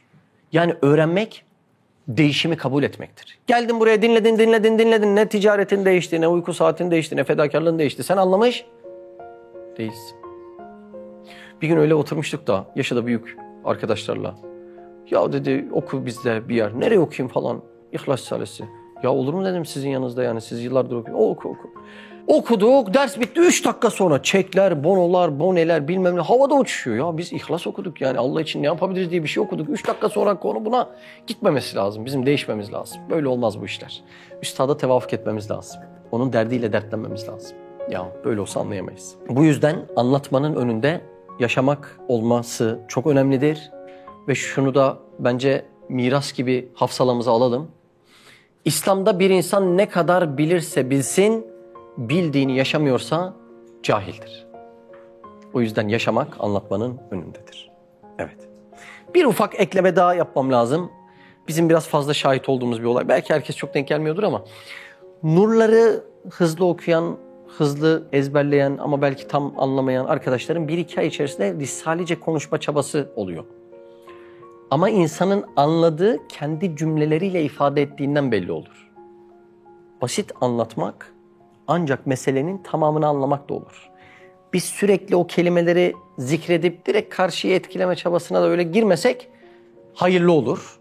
O yüzden böyle bir şey de bazen denk geliyoruz. Risalice konuşayım. Karşımdakine biraz belki güzel görüşeyim. Çünkü her cümlesi çok güzel Risale'nin. İnsan istiyor tabii bazen konuşmak ama o bazen bir hastalığa da dönüşebiliyor. Ben böyle konuşayım, karşımdakinin yüksek perdeden konuşayım gibi falan. Ona da bence girmesek, anlamak ve kendimiz için, nefsimiz için okusak daha hayırlı olabilir. Çünkü en çok anlamayanların o tür konuşma çabasına daha birkaç ay geçer geçmez ben bunlarla konuşayım Allah'ın esmasının, zatının, sıfatının bir şeyini. Aman diyor, ne diyorum ben anlamıyorum ki ya. Ona biraz dikkat etsek iyi olur. Mealcilik. Bir gün bir tane kadın bir hoca efendiye soru sormaya gidiyor. Hoca efendi diyor ki Kur'an'dan ve sünnetten mi fetva vereyim yoksa İmam-ı Azam'ın söylediğini mi fetva vereyim? Kadın da hocaya diyor ki hocam diyor İmam-ı Azam'ın söylediğini bana fetva ver. Allah Allah diyor. Nasıl yani? Sen İmam-ı Azam'ın söylediğini Kur'an ve sünnetin üstünde mi tutuyorsun? Hayır diyor. İmam-ı Azam'ın anladığı Kur'an'ı senin anladığın Kur'an'ın üstünde tutuyorum diyor. Bilmem ifade edebildim mi? Biz Kur'an'ı okur okumaz anlayacak olsaydık Efendimiz Aleyhisselatü Vesselam'a da gerek kalmazdı. Demek ki o silsile bizim anlamamız için çok önemli bir silsile. Biz Kur'an'ı bizzat anlamaktan aciz kaldığımızdan dolayı Efendimiz Aleyhisselatü Vesselam gibi bir nur Allah bize hediye etmiş. Bazen Efendimiz Aleyhisselatü Vesselam'ın o muazzam sözlerini anlamaktan aciz kalıyoruz. O sözleri daha iyi anlayan sahabeleri bize ikram ediyor. Bazen sahabeyi anlamaktan aciz kalıyoruz, tabiini ikram ediyor. Tabiini anlamaktan aciz kalınca tebe-i tabiini ve o şekilde asrın ulemalarına kadar. Onların her birisi Kur'an'dan o ilacı hazırlamış, vitrinlere koymuş. Asrın ulemaları da o vitrinden gerekli ilaçları bize reçete yazmış. Kur'an'ın nurunu bize ilaç diye vermişler. Bu silsileyi bilmek çok elzem. Neden? Çünkü Kur'an'ın mesela yine meal olarak bir ayetini okuyalım. Kur'an'da diyor ki Elif Lam Ra tilke ayatül kitabil mübin. Ne diyor? Bu apaçık bir kitaptır diyor. Şimdi birisi dedi ki ya kitap apaçıksa ben istediğim gibi anlarım. Apaçıksa yani benim bir aracıyla anlamama ne gerek var? Ya Kur'an açık ama biz kapalıyız biz. Biz kapalı olduğumuzdan dolayı o açıklığı yakalamış insanlara ihtiyacımız var. Mesela sahabe Kur'an'a birinci elden muhatap olmuş. O güzellikleri birinci elden almışlar. Ama zaman geçtikçe ne olmuş biliyor musun? Kur'an bir vadide, bizler bir vadide olmuşuz. O yüzden onların o silsilenin yol göstermesine muhtaçız. Ali İmran suresinde bir 7. ayet var. Bakın bakalım ne diyor bak. Sana kitabı indiren odur. Onun yani Kur'an'ın bir kısım ayetleri muhkemdir. Bunlar kitabın esasıdır. Diğerleri de müteşabihtir. Muhkem değişmeyen, esas müteşabih teşbihli, benzetmeli. Anlaşıldı değil mi? Bir kısım ayetleri muhkem, bir kısım ayetleri müteşabih.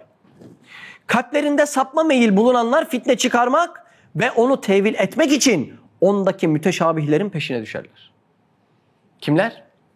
Kalbinde kötülük olan, fitne çıkarmak isteyenler. Kur'an buradan bunu demek istiyor canım diye. Halbuki onun tevilini ancak Allah bilir. Bir de ilimde yüksek payeye erişenler. Kim o? Ben miyim? Sen misin? Kim o yüksek payeye erişenler? O silsile işte. O silsile o yüksek payeye erişenler. Efendimiz Aleyhisselatü Vesselam, sahabe efendilerimiz, tabi'in, tebe-i tabi'in, o müştehitler, asrın alimleri, şimdiki ulemalar, onlar o silsile yani. Derler ki ona inandık, hepsi Rabbimizin katındadır. Bu inceliği yalnız aklı selim sahipleri düşünüp anlar. Ali İmran'da geçen bir ayet. Şimdi okudum, müteşabih ayete denk geldim. Kalbimde kötü, ne yapacağız şimdi?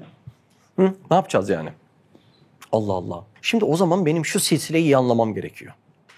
Yani meal ve tefsirin arasındaki bazı meseleleri anlatmak için bu konuşmaları girizgah yapıyorum. Şimdi şunu bir iyi anlamak lazım. Bir ayet okudum, bir de hadis okudum. O ayeti anlatan bir hadis. Bunlar birbiriyle çelişir mi? Haşa, mümkün değil. Ama benim aklımda çelişti, benim aklım yetmedi. Bir ayet okudum, bir de hadis okudum. Benim aklım yetmediği için çelişti birbiriyle. Hangisini tercih etmem lazım? Hadisi. Neden? Çünkü Efendimiz Aleyhisselatü Vesselam o ayetin muradını benden tabii ki de daha iyi anlayacak. Anlıyor musunuz olayı? Allah Allah. Bir hadis okudum. Bir de bir muhaddisin bu hadisle ilgili yorumunu okudum. Hangisini almam lazım? Zihnimde çelişti bu. Muhaddisin yorumunu. Çünkü o muhaddis o hadisi benden daha iyi anlamıştır. Bir muhaddis ile İmam-ı Azam Ebu Hanife'nin yorumu zihnimde çelişti. Hakikaten çelişmez de. Zihnimde çelişti. Hangisini alacağım? İmam-ı Azam bunu benden daha iyi anlamıştır diye İmam-ı Azam alacağım. Şimdi bir insan bu silsileyi terk etse, özellikle böyle bizim gibi biraz daha kapalı olmuş böyle bu manalara. Değil mi? Sahabe gibi açık değiliz. Bizim gibi kapalı olmuş insanlar. Bu silsileyi terk etse Allah aşkına mealden bir cümleyi anlasak acaba neyi ne kadar anlayabiliriz? Şimdi semavi hakikatler zamanın değişmesiyle değişmez. Fenni hakikatler ise zamanın gelişmesiyle değişmesiyle gelişir. O yüzden biz semavi hakikatleri bazen fenni hakikatler gibi zannediyoruz. Halbuki onlar değişmez. İlk elden kim almışsa en iyi o almıştır. Şimdi sahabe ilk elden almış. Onlar meyveyi turfanda yemiş. Biz kalmış beklemiş meyveyi yiyoruz. Allah Allah. Onlar güneşin kendisinden istifade etmiş. Biz aynadan yansımasından istifade ediyoruz. Onlar suyu kaynağından içmiş. Biz su oradan akmış, oradan akmış, oraya gitmiş. Üstünde sinekler, kurbağalar zıplamış. Biz o suyu içiyoruz yani. Şimdi Allah aşkına onlar mı bu hakikatlerden daha iyi istifade eder? Yoksa biz direkt okuduğumuz Kur'an'ı mealden bir cümleyi çıkarıp çok iyi anlayacağız mı demek? Çok iyi dinlemek lazım burayı yani. Şimdi bunu anlamayanlar ben Kur'an'ın mealinden okuduğum cümleyi tam manasıyla anlarım. Araya hiçbir aracının girmesine gerek yok diyorlar. Halbuki bunu sürekli piyasada yayan insanların baksanız kendi konuşmaları ve kitaplarıyla araya girmiş oluyorlar aslında. Bu mantık doğru bir mantık değildir. Gelin bu mantığı dünyada uygulamaya çalışalım. Doktora gittin. Sağlığın bozuk. Doktoru aracı yapma. Hadi teşhis et. Bir kitaptan oku da teşhis et yani. Hadi kitabı da aracı yapma. Ne olacak bakalım. Eczaneye gittin. Eczacıyı aracı yapma. O ilacı, hatta eczane dükkanını da aracı yapma. Doğadan kendini terkip edip oluşturmaya çalış. Mümkün mü? Çocuğun eğitim alıyor bir okulda. Hadi bakalım öğretmeni aracı yapma. O çocuk parabolü, limiti, türevi, integrali kendi kendine bir çözsün bakalım. Mümkün mü? Mümkün değil. Ya dünyada uygulamadığın sistemi iş Kur'an'a gelince ne oluyordu? Aman canım aracıya gerek yok. Ben okuduğumda bütün mana tabakalarının hepsini anlarım. İşareyi, remzi, sarih manayı hepsini ben anlarım. Ya çok enteresan mesele. Aslında böyle farklı söyleyen bazılarının, yani böyle insanlara empoze edenlerin derdi bu değil. Derdi Allah'la da işte dişleri kesmiyor, konuyu buralara sürüklüyorlar maalesef. Alt başlık meal ve tefsir. Meal, Kur'an'dan bir beşerin anlattığı manayı ifade etmesi demektir. Yani Türkçe'ye çeviriyoruz ya, o Kur'an olmuyor. Tefsir de Kur'an'ı anlama faaliyetidir. Acaba Allah'ın buradaki muradı nedir? Onu anlama mücadelesidir. Şimdi mesela eskiden işin erbapları, mütehassısları devreye girmeden önce dünyaya ve güneşe bakmışlar. Sonra demişler ki güneş dünyanın etrafında dönüyor demişler. Doğru mu? Meal bakışı böyle bir bakış işte. Daha sonra alanın uzmanları girmiş, demiş ki hayır, güneş duruyor, biz güneşin etrafında dönüyoruz demişler. Bu da tefsir metodolojisi oluyor. Meal ile tefsir arasında böyle bir fark var. İşin mütehassısı devreye girdiğindeki anlayış çok farklı oluyor. Hani denizden bir bardak su alırsın ya, o su denizdendir ama o su deniz değildir. Meal Kur'an'dandır ama meal Kur'an değildir. Şimdi şu ana kadar 350 bin tefsir yazılmış.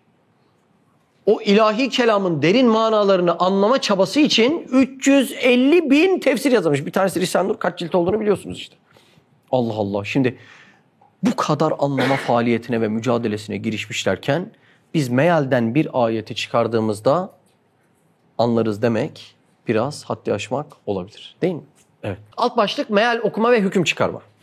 Şurayı söylemek istiyorum bütüncül nazarda anlaşılsın diye. Ben meal okumayın demiyorum. Mealden istifade etmeyin demiyorum. Şunları diyorum. Meal okuduğunuzda Kur'an'ın tamamını okumuş olmuyorsunuz. Denizden bir damla okumuş oluyorsunuz. Bir de meal okuyarak sakın hüküm çıkarmayın. Bu çok ince bir alan diyorum. Bilmem ifade edebildim mi yani? Orada olmak için bir alan sahibi olmak lazım. Yani komşularla otururken ama senin şuran hasta olmuş, bu hastalıktır diye belki konuşabilirsin. Ama hadi seni ameliyat edeyim diyemezsin. O bir uzmanlık işi, uzmanlık alanı. Yani herkes ilaç kullanabilir ama herkes ilaç yapamaz. Kur'an'ın mealinden istifade belki edebiliriz ama hüküm çıkarmak başka bir şey. Numan bin Sabit, yani İmam Azam Hazretleri 83 bin fetva ile bu dünyadan göçmüş gitmiş. Peki o 83 bin fetvayı vermeden önceki altyapısına bir bakabilir misiniz? Tam o alanın insanı.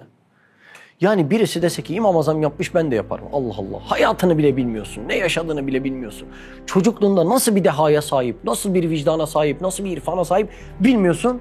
Aman o yapıyorsa ben de bir hüküm çıkarım diyorsun.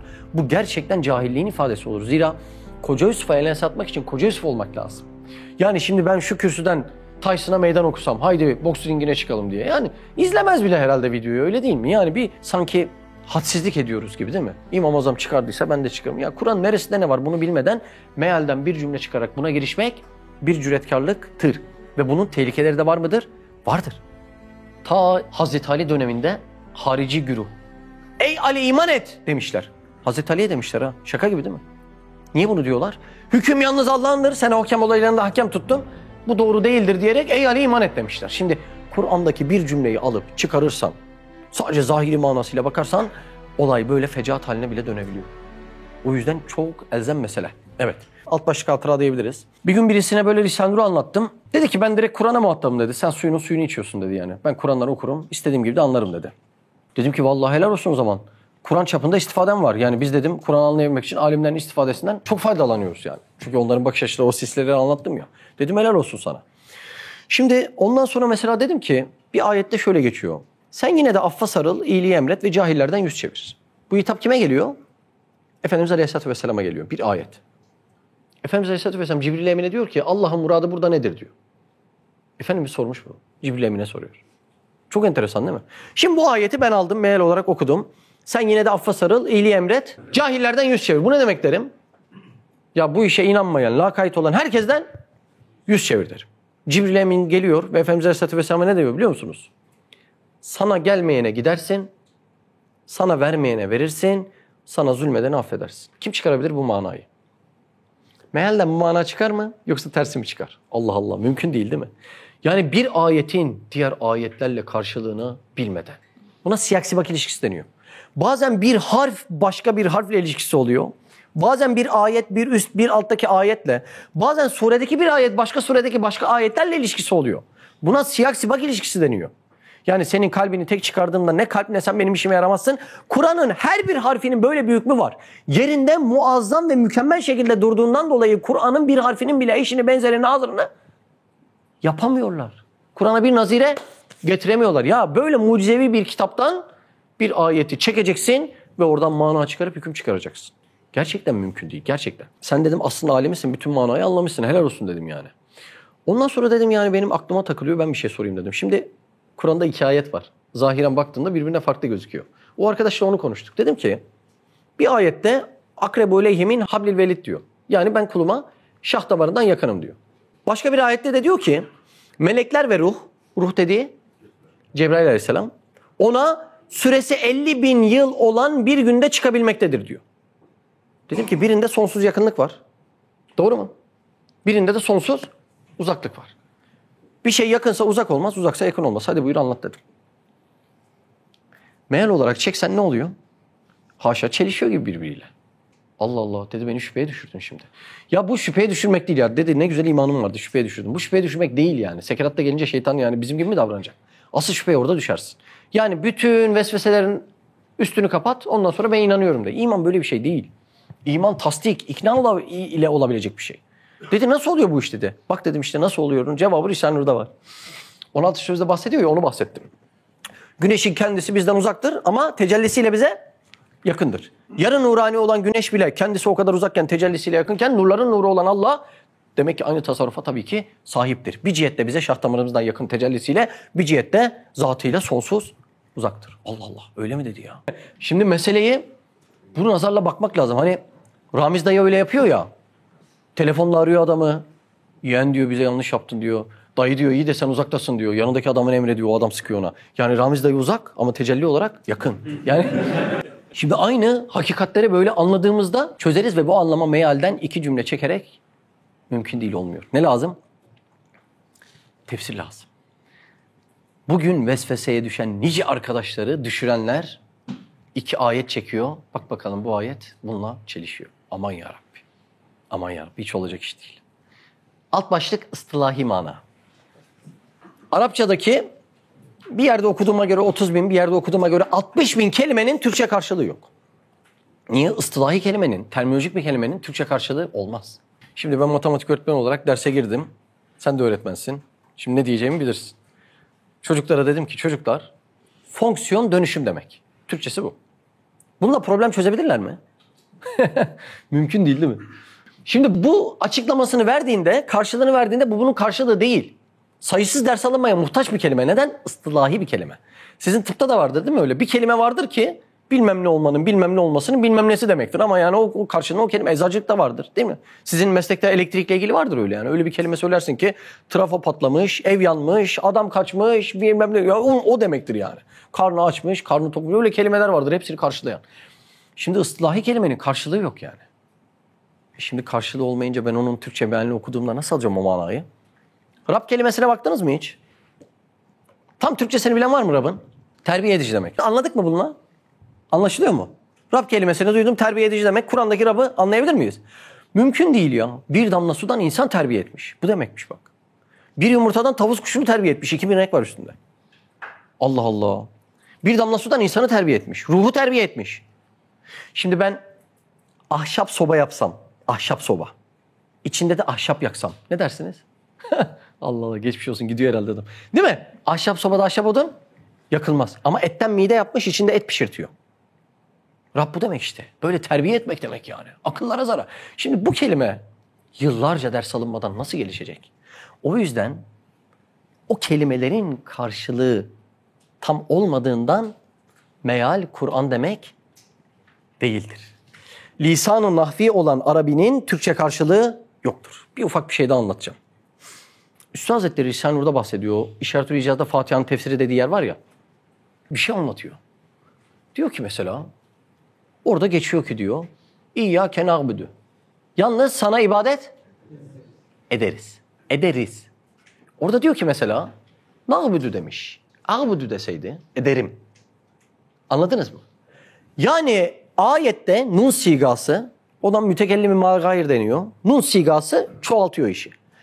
Diyor ki nun harfi olmasaydı, nun harfi işi çoğaltıyor. Nun harfi olmasaydı da ben ibadet ederim deseydi olmaz mıydı diyor ve bir nun harfini sayfalarca anlatıyor. Bir nun harfi sayfalarca böyle anlatılıyorsa Allah aşkına bu Kur'an bir meale sığabilir mi? Nun harfine sayfalar gerekiyor. Bakın çok ufak bir yer okuyayım. Ben hitabı değil de biz hitabı söylemesi 3 farklı cemaate işarettir diyor Üstad Hazretleri. Allah. Nun harfi ha. Nun. Nun yani. Neden a'budu demedi de na'budu dedi. Nun harfi yani. Neden ben demedi de biz dedi. Nun harfi bak. Cem sigasıyla cem olmak cemaat, topluluk. Cem sigasıyla zikredilen na'budu'daki zamir 3 taifeye işarettir. Bir ne harfi konuşuyoruz ha. Birincisi, insanın vücudundaki bütün aza ve zerrata racidir ki bu itibarla şükrü örfiye eda etmiş olur. Bütün organlar, zerratlar. Bir harften anlatıyor. İkincisi, bütün ehli tevhidin cemaatlerine aittir. Bu cihette şeriata itaat etmiş olur. Ne kadar Allah için hizmet eden insanlar, gruplar varsa. Üçüncüsü, kainatın ihtiva ettiği mevcudata işarettir. Bu itibarla şeriat-ı fıtriye-i kübraya tabi olarak hayret ve muhabbetle kudret ve azametin arşı altında sacit ve abid olmuş olurlar. Ağaçtan sineğe böceğe kadar her birinin ibadetini almış. Ya biz meal okuduğumuzda ne diyor arkadaş bu cümleden? Bu nun harfini nasıl çıkaracağız ya? He? Nun harfi ha. Sayfalarca anlatmış. Ben ufak bir parçasını anlattım size. Allah Allah. Enteresan mesele. Şimdi meali tefsiri anlattık. O zaman yeni sorumuza geçelim. Risale-i Nur tefsir midir? Bir de insanın aklına geliyor Risale-i Nur tefsir midir diye. Hazır Risale-i Nur'u okuyun diyoruz ya. İnsanların karşılaşacağı fazla sorulara da cevap vermek istiyorum ki yorulmasın okuyacak olan arkadaşlarımız. Risale-i Nur bir tefsirdir. Üstad Hazretleri şöyle bir paragrafta izah ediyor. Tefsir 2 kısımdır. Birisi malum tefsirlerdir. Yani Fatiha'dan Nas'a kadar cümle cümle ayet ayet çeviren tefsirlerdir. Kur'an'ın ibaresini ve kelime ve cümlelerinin manalarını beyan ve izah ve ispat ederler. İkinci kısım tefsir ise. Buna da manevi tefsir diyeceğiz. Kur'an'ın imani olan hakikatlerini kuvvetli hüccetlerle beyan ve ispat ve izah etmektir. Zahir malum tefsirler bu kısma bazen mücmel, özet bir tarzda derc ediyorlar. Fakat Risale-i Nur doğrudan doğruya bu ikinci kısmı esas tutmuş, emsalsiz bir tarzda muannit filozofları susturan bir manevi tefsirdir. Demek nurlar imanın manasını, hakikatini, maksadını anlatan bir manevi tefsirdir. Risale-i Nur tefsir midir? Evet, Risale-i Nur bir manevi tefsirdir. Şimdi bir insan, bu manevi tefsir ne demek onu da anlatayım. Hani dedim ya hakikatini, maksadını anlatıyor. Şöyle bir özelliği var manevi tefsirin. Bir insan ölümle ilgili bütün malumatları toplayabilir. Ama ölüm geldiği an o bilgiler onun işine yaramayıp korku devam edebilir. İmandan gelen dersle Kur'an'ın içinden ölüm hakikatini almak başka bir şeydir. Birincisinde ölümün bilgisi alınmıştır, ikincisinde hakikati. Ölümün bilgisi alındığında ölümle ilgili her şeyi bilirsin ama belki geldiğinde korkabilirsin. Ölümün hakikati geldiğinde şu hale bürünürsün. Risale-i Nur'dan bir cümleyle söyleyeyim. Ölümün hakikatini anlamış kamil insanlar ölümü sevmişler, daha ölüm gelmeden ölmek istemişler. Allah Allah. Mevlana Hazretleri ne diyor? Düğün gecesi diyor ya. Şebi aruz diyor ya. Allah Allah. Demek ki ölümün bilgisini almakla hakikatini almak arasında dağlar kadar fark var. Bir insan oruçla ilgili bütün meselelerden, tefsirlerden bilgi alabilir. Oruçla ilgili sadece bilgileri alır, bilgide kalırsa oruç vaktine, iftar vaktine sabredersin. Ama orucun hakikatini alırsan orucun gelmesine iştiyak duyarsın. Dersin ki nerede o eski Ramazan gibi böyle sabahlara kadar ibadetler, böyle sabretmekler, o oruç haldeki namazın zevki. Ya gerçekten başka bir şey diyor. Devrildin, devrileceğim, bir namaza duruyorsun. Allah Allah. Şimdi insan oluyor, böyle biraz da sararıyor ya. Sanki birkaç dünyevi perde kalkıyor. O kadar güzel bir hal oluyorsun ki yani melekiyet kesbediyor insan bir cihette yani. Demek onu anladığında orucun hakikatini anlamış oluyorsun. Risale-i Nur bu meselelerin ve imanın hakikatlerini, bilgilerini değil, hakikatlerini anlatan manevi bir tefsirdir. Üstad Hazretleri'nin bu tefsir anlayışı nereden çıkmıştır? Bir sebebi var, bir sebebi var. Sebep nerede gerçekleşiyor biliyor musunuz? Anlatayım. Ey üstadım, sen de diğer tarz tefsir yazsaydın, neden bu tarz tefsir yazdın? Bir sebebi var. Sebebini anlatıyorum. Hazır mısınız? Yıl 1897. Üstad Hazretleri'nin yaşı 19. Davet üzerine Van'a gidiyor ve Van'da Tahir Paşa'nın konağında kalıyor. Orada ikamet etmeye başlıyor 10 yıl boyunca. Bir gün Van'dayken gece bir rüya görüyor. Ararat Dağı infilak etmiş, parçalanmış. Parçaları dünyalara dağılıyor. Validesi yanında. Annesini tutuyor, diyor ki ana korkma. Bir inkılap olacak, İslam'a saldırı olacak diyor. Ama Kur'an kendi ircazıyla kendisini muhafaza edecek diyor. Kendi mucizesiyle, beyanıyla. Daha sonra gaybden bir ses duyuyor rüyanın içerisinde. İcazı Kur'an'ı beyan et diye birden ondan sonra uyanıyor. Sabah oluyor, Tahir Paşa ile buluşuyorlar. Tahir Paşa ona bir gazete uzatıyor. Gazetede İngiliz Sömürgeler Bakanı Gladstone'un Kur'an'ı göstererek bu Kur'an Müslümanların elinde bulunduğu müddetçe biz onlara hakim olamayız. Olamayacaksınız da. Ya bu Kur'an'ı ortadan kaldırmalıyız ya da Müslümanları ondan soğutmalıyız. Kur'an'ı okusalar bile manasını anlamaz hale gelsinler yazısını okuyor gazetede. Birden fırlayıp ayağa kalkıyor, diyor ki ben Kur'an'ın sönmez ve söndürülmez bir nur olduğunu aleme ispat edeceğim diyor. İşte o derdin neticesi Risale-i Nur tefsiri vücuda geliyor. Sebebi bu. Risale-i Nur'un doğum yılı bu yani. Allah Allah. Ne kadar haklı bir şey yapmış değil mi Üstad Hazretleri? Şimdi 200 Kur'an okuyor adam. Faiz anlattığında ben bilmem diyor yani. Faizsiz ticaret olmaz diyor. Günde 200 Kur'an. 200 Kur'an okuyor. Allah Allah. Değil mi? Çok enteresan işler yani. Sahabeyi okuyor, çöpünü feda etmiyor. Başkası Kur'an'ın bütün ahlakına ters davranıyor ama sadece Kur'an okuyor diye bu güzel adam diyor. Çok enteresan işler oluyor yani. Şimdi bizim burada arkadaşlar anlatıyor da fıkıh dersi yapıyoruz ya. Yaptığımız fıkıh dersi de ne bileyim yani. Bir insan ruh olsa anlar herhalde ya. Faiz yani. Faizin haram olduğunu anlamamakla ilgili konuşmaya gerek var mı? Biri geldi diyor ben dedeme anlattım anlamadı diyor. Biri geldi diyor babama anlattım anlamadı diyor. Bu arkadaşların ailelerinin isimleri var. Mesela birinde böyle bir sürü bu işleri çok seven insanlar çıkmış, hocalar çıkmış. Birinde sürekli böyle itikat ve takva üzere yaşayan adamlar çıkmış. Bu insanlar şu an diyor ki yok canım diyor. Dediğini anladım da ben bu faize devam edeceğim diyor. Böyle enteresan bir asra girmişiz. Anladınız mı Üstad Hazretleri'nin neyle mücadele ettiğini? Kur'an okuyacaklar ama anlamayacaklar diyor. 200-300 Kur'an okuyor. Hala Kur'an'ın ne dediğiyle ilgilenmiyor. Çok enteresan. Geçen bir ateist öyle diyor. Anlamıyorum Müslümanları. Ateist ha bunu diyor. Anlamıyorum Müslümanları diyor ya. Kur'an'ın diyor Arapçasını güzel okuyorlar ama manasını merak etmiyorlar diyor. Ben bile Kur'an'ın manasıyla ilgilendim acaba bana ne anlatıyor diye diyor yani. Bu adam bunu diyor yani. Çok enteresan.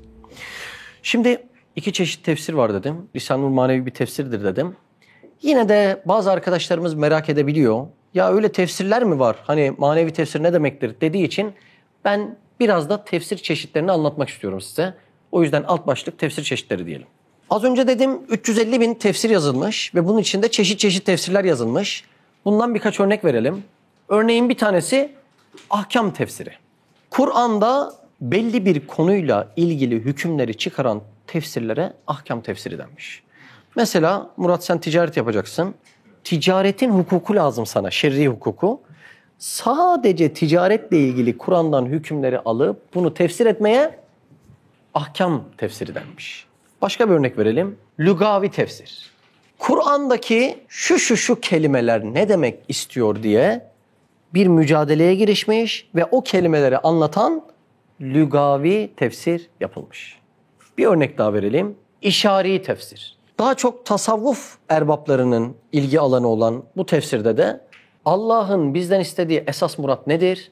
Allah'ın o rızası, o güzel rızası nasıl kazanılır diye bu alanda çalışmalar yapılmış ve buna işari tefsir denmiş. Bir örnek daha verelim. İçtimai tefsir. Topluma şöyle davranmamız lazım diye hareket ve yön veren tefsir çeşitlerine de içtimai tefsir denmiştir. Başka bir örnek klasik tefsir. Yani geleneksel tefsir. Bu da Fatiha'dan Nas'a kadar ayet ayet anlatılan tefsir çeşididir. Ve son olarak da Risale-i Nur'u bahsetmiştik. Bu da manevi tefsir dedik. Kur'an eczanesinden olmazsa olmaz o iman hakikatleriyle ilgili reçeteyi yazıp bize veren tefsire de manevi tefsir diyeceğiz. İşte Risale-i Nur böyle bir tefsirdir. Neyi anlatıyor biliyor musun? Şimdi adama haram diyorsun, hiçbir hayatı değişmiyor. Niye değişmiyor haram deyince? Çünkü haramı gönderen zatı tanımıyor. Onunla ilgili bir inancı yok. Haramı göndereni tanımayan haramı tanımaz ki. O yüzden Risale-i Nur o haramı gönderen zat kim? Allah Azze ve Celle'nin esmasını, sıfatını, şuunatını anlatıyor. Bunları içinde barındıran bir manevi tefsirdir. Peki böyle bahsettiğimiz manevi tefsirlere başka örnekler var mıdır? Vardır tabii. Mevlana Hazretlerinin Mesnevisi. O asrın ihtiyacı olan bir manevi tefsirdir. Yani Fatiha'dan Nas'a kadar tefsir etmemiş. O asrın ihtiyaçlarını tefsir etmiş. Hatta Üstad Hazretleri diyor ki, ben Mevlana Hazretlerinin döneminde olsam Mesnevi'yi yazardım. O bu asırda olsaydı Risale-i Nur yazardı. Çünkü bu vazife iş. Ya Allah Allah. Abdülkadir Geylani Hazretlerinin Fütuhül Gayb. Tam buna örnek bir manevi tefsirdir. İmam Rabbani Hazretlerinin Mektubatı, İmam Gazali Hazretlerinin İhyası. Onlar da o asrın ihtiyacını barındıran birer manevi tefsirdir. Aynı Risale-i Nur gibi. Allah Allah. Evet. Başlık Risale-i Nur'larda geçen yazdırıldı meselesi. Risale-i Nur'larda Üstad Hazretlerinin yazdırıldı diye geçen ifadeleri oluyor. Bu ifadeye bazen yeni okuyanlar takılabiliyorlar. Yani ne demek istiyor diye. Bazen de özellikle insanları ifsad edenler takıyorlar bu ifadeye. Dediğim gibi şimdi Risale-i Nur'u okumaya başlayan arkadaşların aklına bazı sorular gelecek. Ben o sorulara da cevap vermeye çalıştığım için bu konuyu da ele aldım. Öncelikle insaf diyorum. İnsaflı olalım. Bir eseri, bir mesele incelerken acaba kabrime ne faydası var diye inceleyelim. Olabilir, bize uyamayabilir. Uyamasa da Allah okuyandan, yazandan razı olsun ama bana uymuyor, ben başka şey yapıyorum diyebilir yani insan. Ama illa fitne çıkaralım, illa bir şeyleri böyle körükleyelim, insanların dikkatini bozalım. Yani hoş değil ya. Bu asırda da bunlar ne kadar fazla. Allah bizi muhafaza eylesin. Fitne fırtınası çok fazla. O yüzden bu yazdırıldı ifadesini bir ele almak istiyorum. Şimdi yazdırıldı ne demek? Siz yağmur yağdığında iman gözlüğüyle bunu ifade edecek olsanız yağmur yağdı mı dersiniz, yağdırıldı mı dersiniz? Yağdırıldı çünkü yağmayı bir yaratan var. Peki ağaç büyüdü mü, büyütüldü mü? Büyütüldü. Güneş döndü mü, döndürüldü mü? Döndürüldü. Osman Hamdi Bey'in kaplumbağa terbiyecisi tablosu var. O kaplumbağa terbiyecisi bir ilham eseri çizdi mi, çizdirildi mi? Çizdirildi. Çünkü insanın içinde olsaydı 3 yıl önce çizerdi. Niye o an oldu da ilham oldu? Demek ki birisi yaptırdı yani. Mesela şu an bir konuşma yapıyoruz. Bu konuşmayı insan düşünüyor mu, düşündürülüyor mu? Bir hikmete binaen düşündürülüyor. Allah Allah. Üstad Hazretleri de bu acizliğini ifade etmek için yazdım değil de yazdırıldı demiş ya. Yağmurun yağdırıldığı gibi yani. Şimdi bunda kötüye yoracak ne var Allah aşkına? Kendisi Risale-i Nur'ların birçok yerinde ne diyor biliyor musunuz? Said yoktur. Said'in kudret ve ehliyeti de yoktur. Konuşan yalnız hakikattir. Hakikati imaniyedir. Ya sürekli Said yoktur. Said ölmüş toprak gibidir diye bahseden bir insan.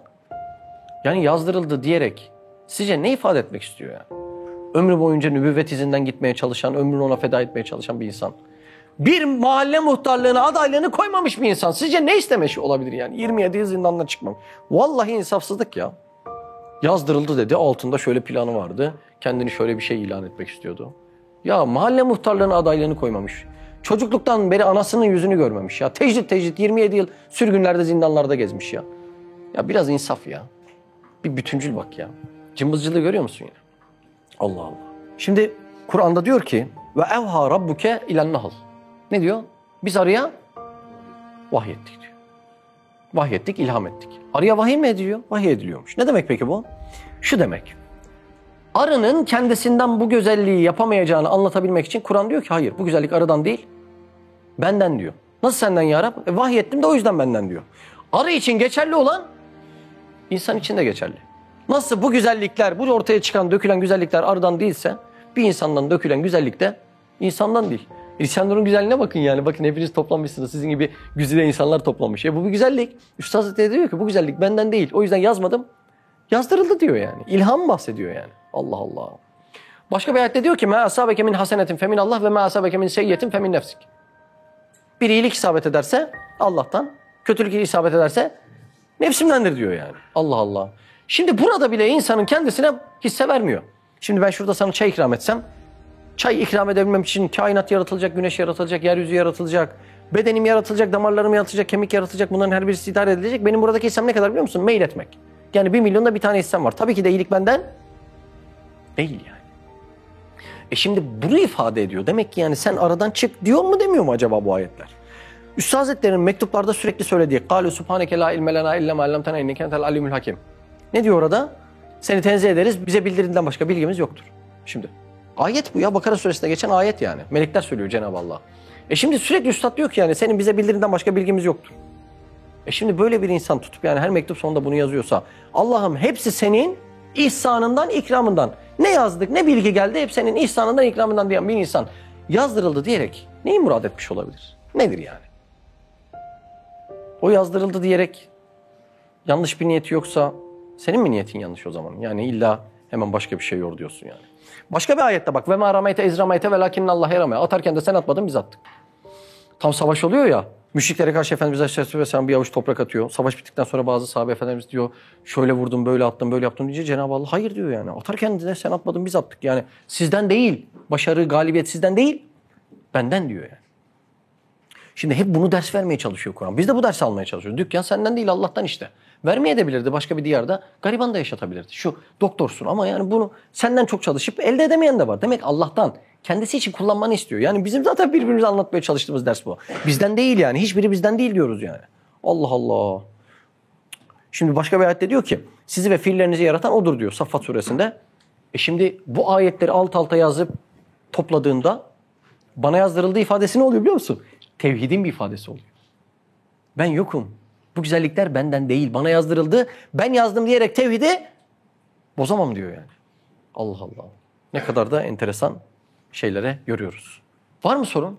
Anlaşıldı diye zannediyorum. Bundan sonrasını anlamak vicdan ister artık akıl değil. Yeni başlığımız Bedi. Bediüz zamandaki Bedi Allah'ın ismi değil midir? Dediğim gibi yani şu hakikatleri okuyup kabrini kurtarmaya çalışan insanları böyle garip garip şeylerle insanlar biraz ifsat etmeye çalıştığından ben de dedim ki bunların cevabını verelim. Mümkün olduğu kadar, gücümüz yettiği kadar belki bunları bir daha araştırmalarına gerek kalmaz diye ümit ediyoruz. Şimdi Allah Azze ve Celle'nin zatına has bazı isimleri vardır. Bu zatına has isimlerini bir insan kullanamaz. Mesela Samet ismi. Samet ne demek? Her şeyin ona ihtiyacı var, onun hiçbir şeye ihtiyacı yok. Şimdi bir insan ben Samet'im diye bunu kendisine kullansa belki uygun düşmüyor. Kuddüs ismi. Zat-ı pak, zat-ı mukaddes demek Kuddüs. Şimdi sen Kuddüs'sün desek bir insana zatın pak, zatın temiz, zatın mukaddes. Hayır, insan hata ile hamur olmuş. İnsanın yazgısında hata var. Şimdi insana bu isim olmuyor, öyle değil mi? İşte mesela Allah'ın Allah ismi, diğer isimlerini cem eden Allah ismi veyahut Rahman ismi. Bunlar bir insana bizzat verilemiyor. O yüzden biz ne diyoruz? Abdullah, Abdurrahman. Öyle diyoruz. Şimdi bunlar bir insanın kullanmasının uygun olmayan isimleri diye bize bahsediliyor.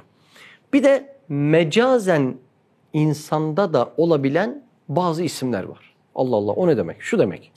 Şimdi mesela adil ismi. Allah mutlak adil. Peki mecazen bir insanda bir miktar adil olabilir mi? Olabilir. Mesela Hazreti Ömer adildir desek. Hazreti Ömer'e ilahlık mı vermiş olduk? Hayır. O demek ki mecazen bu vasfı üstüne alınabilir. İşte bu isimleri bir insana da kullanabilirsin. Ya da bir insana kerim diyebilir misin? Diyebilirsin. Bir insan cömert ve bonkör olabilir mecazen. O yüzden insan içinde kullanabilen bazı isimler demek ki varmış. Zaten bir hadiste bize diyor ki Allah'ın ahlakıyla ahlaklanın diyor. Yani bizden istenen şey bu isimleri üstümüzde taşımamız zaten. Bazıları da uygun olduğundan insan isminde de üstünde taşıdığı gibi taşıyabiliyor. Alt başlık. Kur'an'da hem Allah hem insan için kullanılan isimler. Kur'an'da bazı isimlere baktığımızda hem Allah için hem de Efendimiz Aleyhisselatü Vesselam yani bir insan için kullanıldığını görüyoruz. Mesela bir ayette inne rabbeküm la raufur rahim diyor. Ne demek oluyor bu? Şüphesiz Rabbiniz çok esirgeyicidir, çok merhametlidir. Burada kimi niteliyor? Allah Azze ve Celle'yi niteliyor. Ama Efendimiz Aleyhisselatü Vesselam için başka bir ayette de harisun aleykum bil müminine raufun rahim diyor. O sizin için hırslıdır, rahuftur, rahimdir diyor. Allah Allah. Şimdi demek ki Allah için kullanılan bir isim Efendimiz Aleyhisselatü Vesselam içinde kullanıldığı Kur'an'da oluyormuş. Allah'ın isimlerinden birisi Melik'tir mesela ama Kur'an'da bir yönetici içinde Melik vasfedilmiştir. Yani hem Allah için kullanılan bir isimken hem de bir insanı nitelemek için Melik kullanılmıştır. Efendimiz Aleyhisselatü Vesselam'ın rivayetlerde geçen bazı isimleri vardır. Bu isimler Allah Azze ve Celle'nin Esma-ül Hüsna'sındandır. Bakın bir örnekleyeyim mi? Vekil ismi. Allah'ın emirlerini noksansız tebliğ eden demek. Mahi ismi. Küfür kendisiyle mahvedilen demek. Hamid ismi. Allah'a çok hamd eden demek. Mahmud ismi. Kemalatta övülmüş demek. Vahid ismi. Tahir ismi. Seyyid ismi. Kayyim ismi. Muhyi ismi. Şehid ismi. Nur ismi. Mucib ismi. Afüv ismi. Veli ismi. Kerim ismi. Rauf ismi. Rahim ismi. Şimdi bunlar demek ki Allah Azze ve Celle'nin isimlerindendir ama bir insan için de nitelendirilebiliyordur. Neden anlattım bunu? Alt başlık atabilirsiniz Mevlana Hazretleri diye. Çünkü Celaleddin Rumi Hazretleri için maalesef şu duyulabiliyor. Mevlana Allah'ın ismidir. Bir insana kullanılıyorsa o şirktir. Allah Allah, öyle değil. Öyle değil. Bu isimler Allah Azze ve Celle için söylenebildiği gibi bir insan için de söylenebilir ve manada farklılık olur. Allah için Mevla dersen sahibimiz demiş olursun. Ama bir insan için Mevlamız dersen dostumuz, Efendimiz demiş olursun. Şimdi Arapların çok kullandığı bir tabir vardır. Rabbül Beyt denir. Evin reisi, biliyor muydun bu tabiri? Siz Arapsıydınız değil mi Cemil? Bizim Mardin'e geldiklerinde işte hani anlatırlar, baba nerede? Yurt dışında. O zaman bu evin Rabbi sen misin diyordun. Ne diyorsun ya sen? Suriye'de yaşayan akrabalarınız değil mi? Aynen. Rabbi nedir ya diyordum, sen ya saçmalıyorsun herhalde. Yok diyor ya, o evin reisi yani hanım. Ya. Reis de diyorum o zaman, Rabbi deme yani. Ya. Diyor, geliyor Rabbi diyor.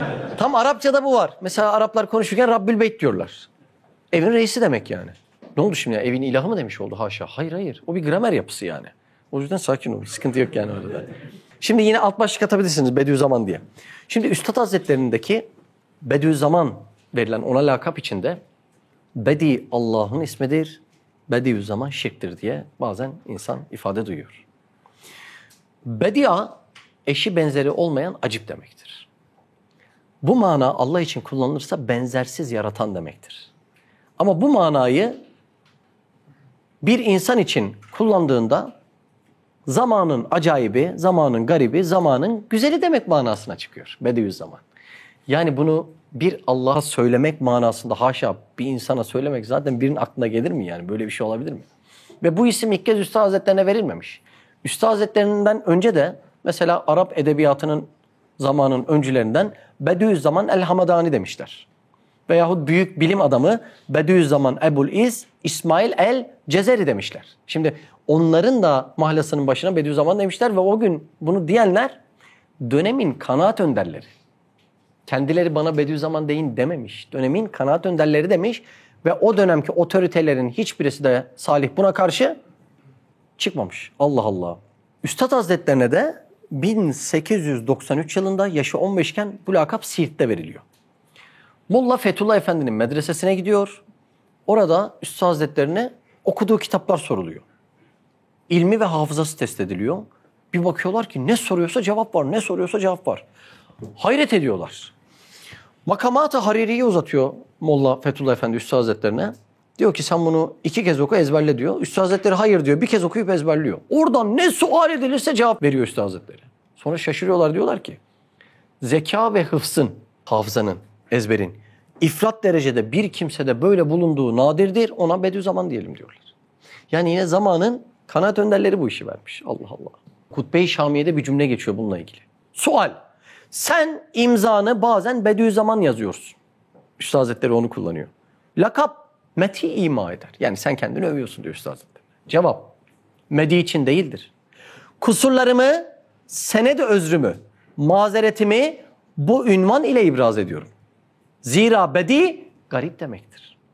Benim ahlakım, suretim gibi ve üslubu beyanım, elbisem gibi gariptir.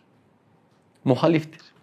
Görenekle revaçta olan muhakemat ve esalibi benim üslup ve muhakematımda mikyas ve mihenk itibar yapmamayı bu ünvanın lisan haliyle rica ediyorum.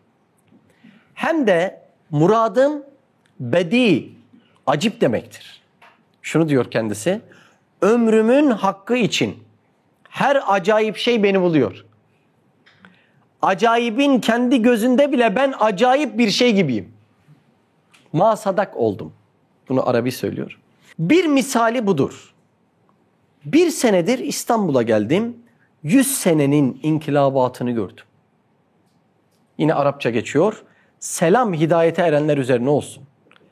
Cemi müminlerin lisanıyla insanların adedi kadar deriz. Yaşasın şeriatı Ahmedi Aleyhisselatü Vesselam Bediüzzaman Said Nursi. Bir yerde böyle izah etmiş. Neden Bediüzzaman diye imza attığını. Bir de 8. şurada şunu söylüyor. Hem şimdi anlıyorum ki eskiden beri benim liyakatım olmadığı halde bana verilen Bediüzzaman lakabı benim değildi. Belki Risale-i Nur'un manevi bir ismiydi, zahir bir tercümanına ariyeten ve emaneten takılmış. Şimdi o emanet isim hakiki sahibine iade edilmiş. Yani Bediüzzaman benim değil, Risale-i Nur ismiydi diyor. Allah. Ne kadar muazzam. Son olarak şaşıracaksınız ama bir başlığım daha var. Neden üstad diyoruz diye. Bunu da mı sordular sana? Ya bunu da sordular. Hem de soru şeklini şey yapmayayım da yani sanki böyle özel gizli kapıların planlarının özel ismi üstad ismiymiş gibi. Yani Allah aşkına ya yani. İnsaf ya insaf. Üstad peltek Z ile yazılan bir Arapça kelimedir. Üstaz yani. Bu kelimenin manası muallim demektir.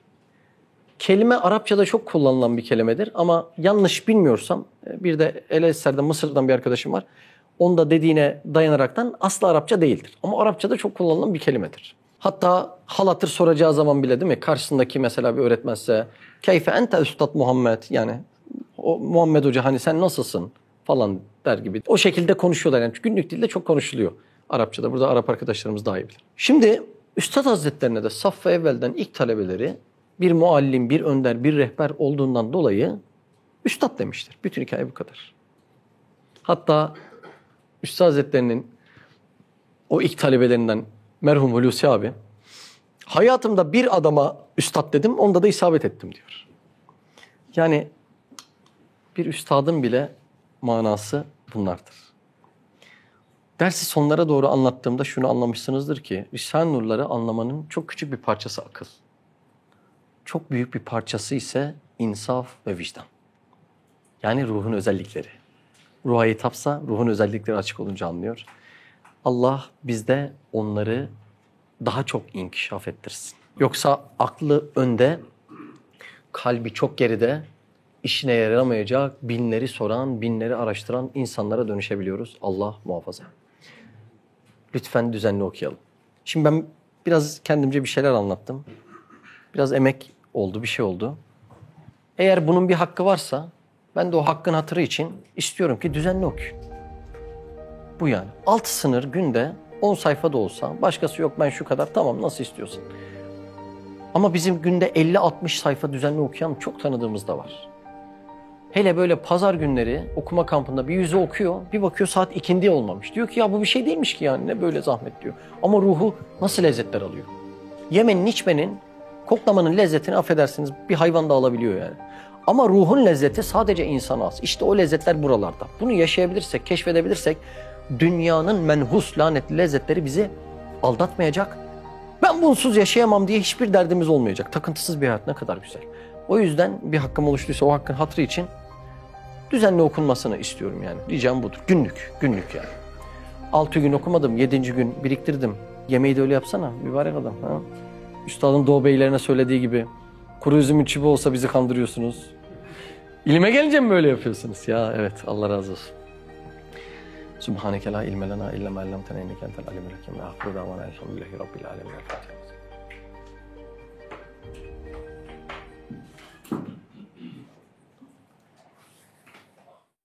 Gezegenler bile bir aradayken, tek olduğunu düşünüyorsan koskoca evrende, bu kanal tam sana göre. Bu video YouTube kazanında kaybolmadan, senin gibi başkalarına da ulaşabilmesi için desteğe ihtiyacı var. Her abone, bir kırgın yüreğe daha ulaşmayı sağlayacak. Beğen, abone ol ve yorum yapmayı da unutma. Siz de Hayalhanem İstanbul ve diğer tüm projelerimize destek olmak için buradaki linke tıklayarak online bağışta bulunabilir veya aşağıdaki iletişim numaralarından bizlere ulaşabilirsiniz.